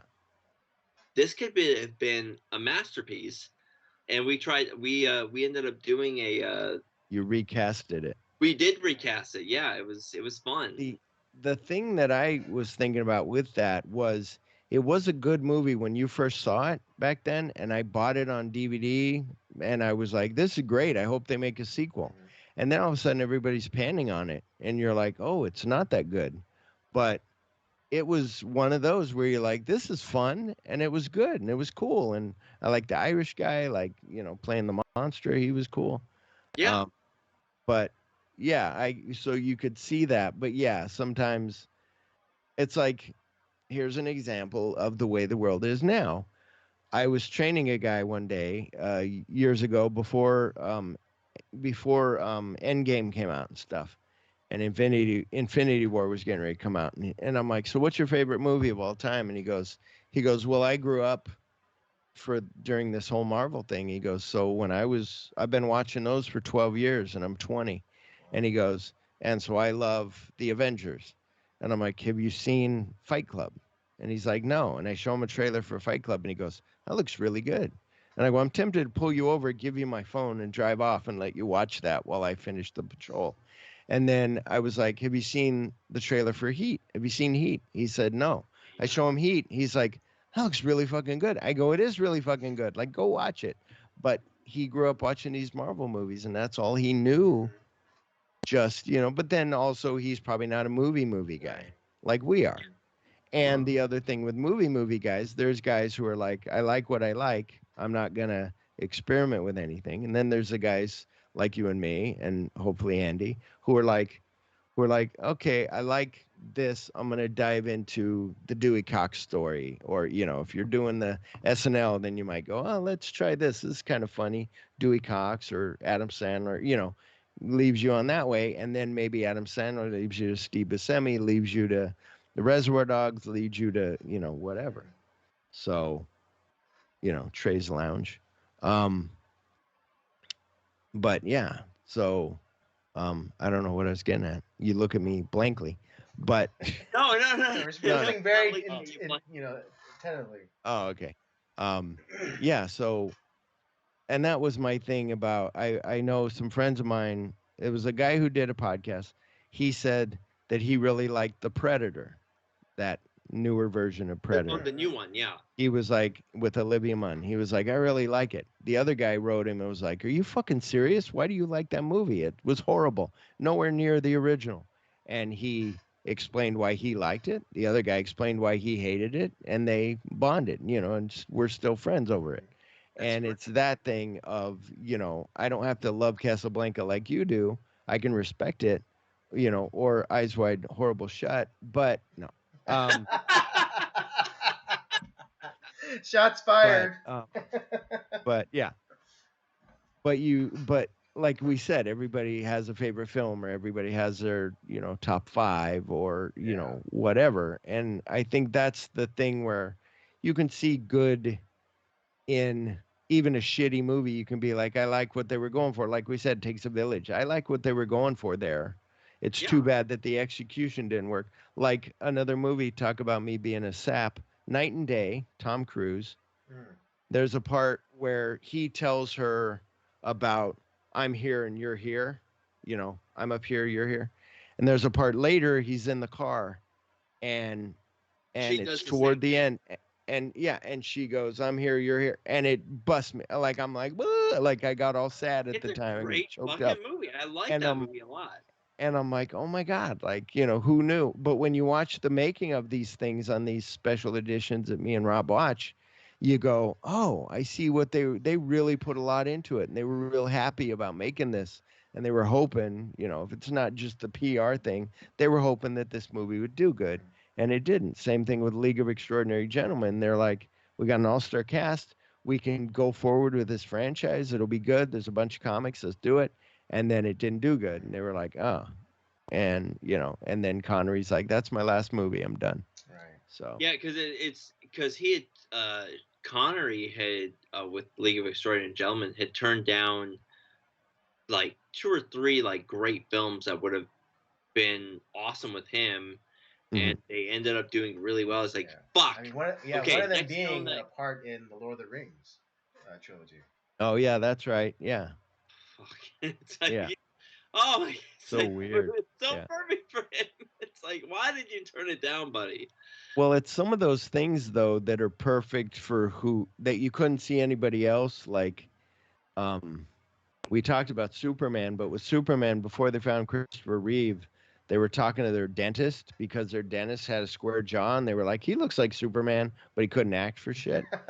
And then same thing with you look at like Indiana Jones was going to be Tom Selleck, yeah. but he was signed on for Magnum PI, so he couldn't do it. And they did like test screenings with him that you can watch. Yeah. The thing for Die Hard where they had to offer it to Frank Sinatra because he had done The Detective, which was the book before No One Lives Forever. And so they had to offer it to him even though he was 60 at the time or something. And he was like, no, And I won't do thankfully it. he said, no, thank you. And that there was a part, I had it when we did our old podcast. I found it was like an ad from Variety or something, and it said Frank Sinatra is Dirty Harry. They were gonna have him be Dirty Harry before. Then they were like, oh, let's go with Clint Eastwood. Dude, oh yeah, we talked about that on the because that was the recent episode of the Cinemigos. Yeah. And it's like, what the alternate casting for that is fucking crazy. Yeah. And you know, because Clint Eastwood was like nowhere on the fucking radar until Paul Newman kind of was considered, and he's like, well, I just did Harper, and I think you should look at Clint Eastwood.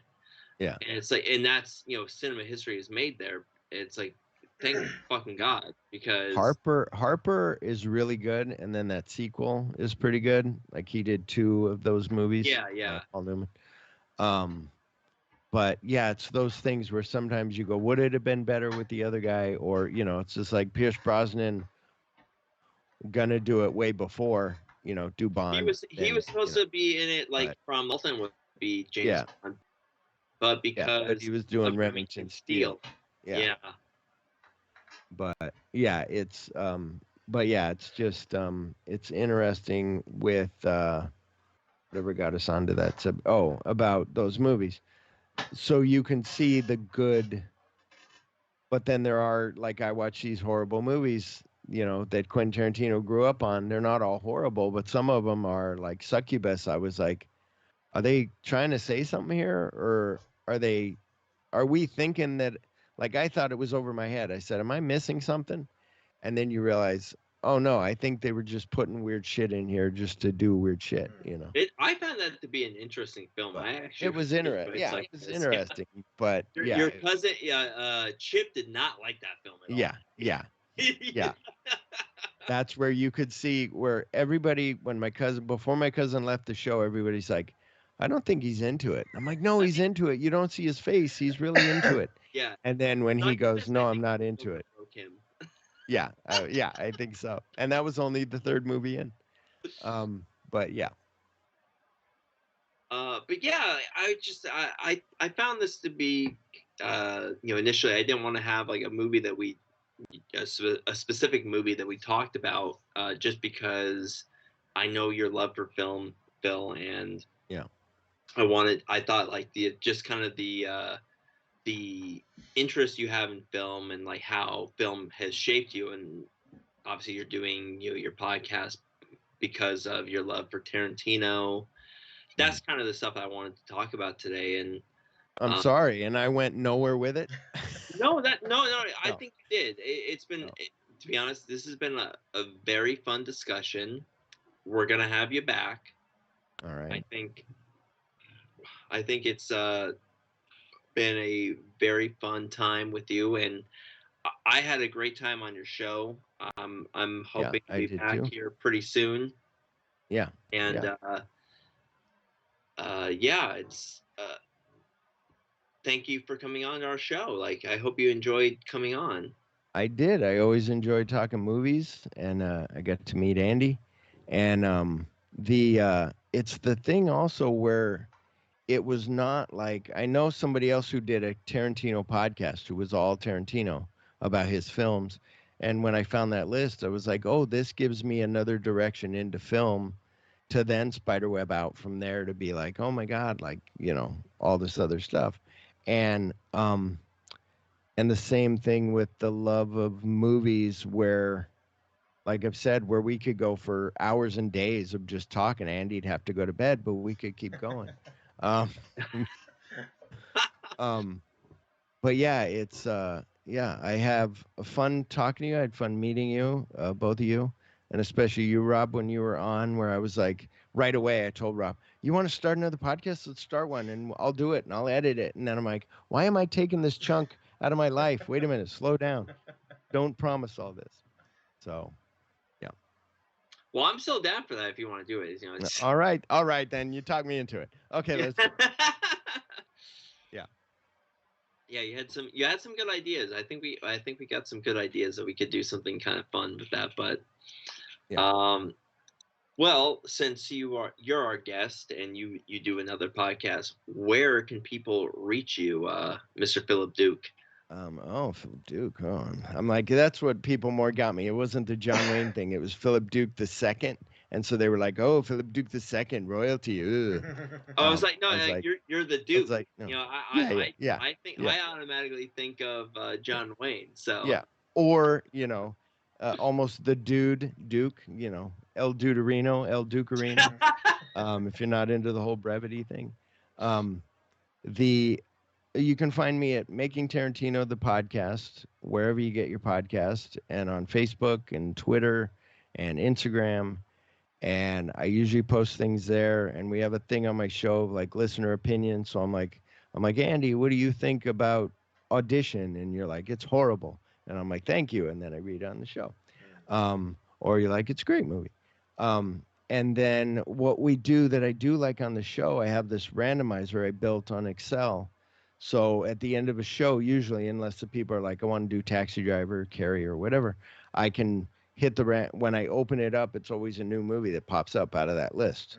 So then I can be like, oh, it's Sitting Target or whatever, which is coming up. I don't know when this is being released, but it's coming up on Friday. Is Sitting Target on the 8th, December 8th. yeah. But yeah, I always have now I have a different co-host on every week, and I think it's more fun because just like here where you have your favorite, Rob, your favorite is MacGruber, and your favorite is Eyes Wide Shut. Andy, I like that. Yeah, I'm gonna put that on you now. I was just on a podcast with Rob, whose favorite movie is MacGruber. I told him it sucked. Yeah, change it all around. I told him Casablanca is the best movie ever. He fought me. So, okay, Rob, you win. But anyway, yes. And I do the podcast every week. So, and then we're taking 3 weeks off in January. Maybe that's when I'll go to California, hang out with Rob. Oh yeah, dude. Yeah. Well, Andy, obviously people know us. Where can they find us? Where's our social medias at? Yeah. What is it? X, formerly Twitter, and Letterboxd at Podcast COJ, and Instagram at Circle of Jerks Podcast. I need to update our Letterboxd. I need to work on that. I didn't know you guys had your own Letterboxd. I Phil do have a has been Letterboxd. on me about Letterboxd. I gotta get on that. I checked his thing. The last movie he saw was in 1989, and I was like, and that was then. Like he hasn't updated since, and Letterboxd wasn't even around in I know. 89. I need to break out the whip more. You know. No. What's fun about it, even the free Letterboxd, is that if you make it a point to always go to it, like after I watch a movie, then I'll go there and I'll add it in to my diary. You pick the movie, and then you rate it, and then you put review or whatever and save it, and you don't have to write anything, and it'll just put it on. So if people are like, what's Phillip been watching, they can look and see what I've been watching. So. Yeah, I think I need to do that more often because I watch a lot. I'm probably even more so than Andy, because Andy is like, why would you put yourself through that for this one episode about us doing this one film? But you watched like 7 films to prepare for this. I mean, famously, what was it? For Justice League, I think it's the Snyder Cut. Yeah. Rob watched the totality of the DCEU. Oh my goodness! Every single movie. Every single movie. Yeah. That was a slog. Yeah, when I looked at my list before I came on here, 181 movies I've watched this year. Wow. And that's going lightly. So I haven't even hit, like Rob's probably watching too. You know, every time I'm talking to Rob on text, it's like, I'm watching this now, I'm watching that now. I'm like, when do you work? He's like, I don't. I'm like, what? My wife probably thinks that. It's like, you're not doing shit. But on there I have a list of movies that we've done. If you check under lists, you can find all the movies that we've done on this podcast and then that I've done on the other podcast. So. Well, Phil, thank you for coming on, brother. You're welcome. Appreciate you coming on. Thank you for having me. Of course, anytime. We'll find a fun film to talk about next time. MacGruber? Oh, you already did. Oh, yeah. It's my favorite film. We got to talk about it some more. I'm going to look up all the hate for Eyes Wide Shut. We'll do Eyes Wide Shut, and I'll just pan it the whole time. And then at the end, just real quick, I did have a friend on his podcast who didn't tell his friend. They were doing Dark Knight, and he didn't tell his friend that he actually loved it. So when they're on the podcast, he's like, there was no character development. There was no nothing. His buddy is getting pissed and was ready to quit the fucking podcast. And he was like, and by the end, he still never told him that he actually liked it. He was like, no, I don't like this movie. It was horrible. And his buddy's like, what? And then I go, you were surely kidding, right? And he goes, yeah, I was kidding. I go, oh my God, that's genius. So that's what I'll do with Eyes Wide Shut. That's fucking awesome. Oh, man. Yeah. Oh my gosh. Andy's done that on a few occasions where he's like he's kind of goaded me into stuff and like got my motor running on some on some topics, on some movies. So it's that could work. Yeah, that'll work. Yeah, I'm a professional troll here. Yeah, exactly. Well, thank you guys, Andy. Always thank you for coming on. And Phil, we'll have you back on. We'll do this again. It was a lot of fun. I love being on your show. I think I'm coming on here pretty soon. For December 22nd for Framed from 1975. With Don Baker. Yeah, and somebody named Carol Van Dyke. Is that her name, Carol? I believe so. Yes. I'm like, is she related to Van Dyke? I don't know, but we'll find out. I gotta look. You'll have to listen to the episode to find out. But those are my I love these 70s movies. Like they're so fun. There's something about them that's fun. Yeah. But with all that said, we are happy that you guys listened. Enjoy the episode, and we'll see you next time. Yep. Hasta luego. Deuces. That's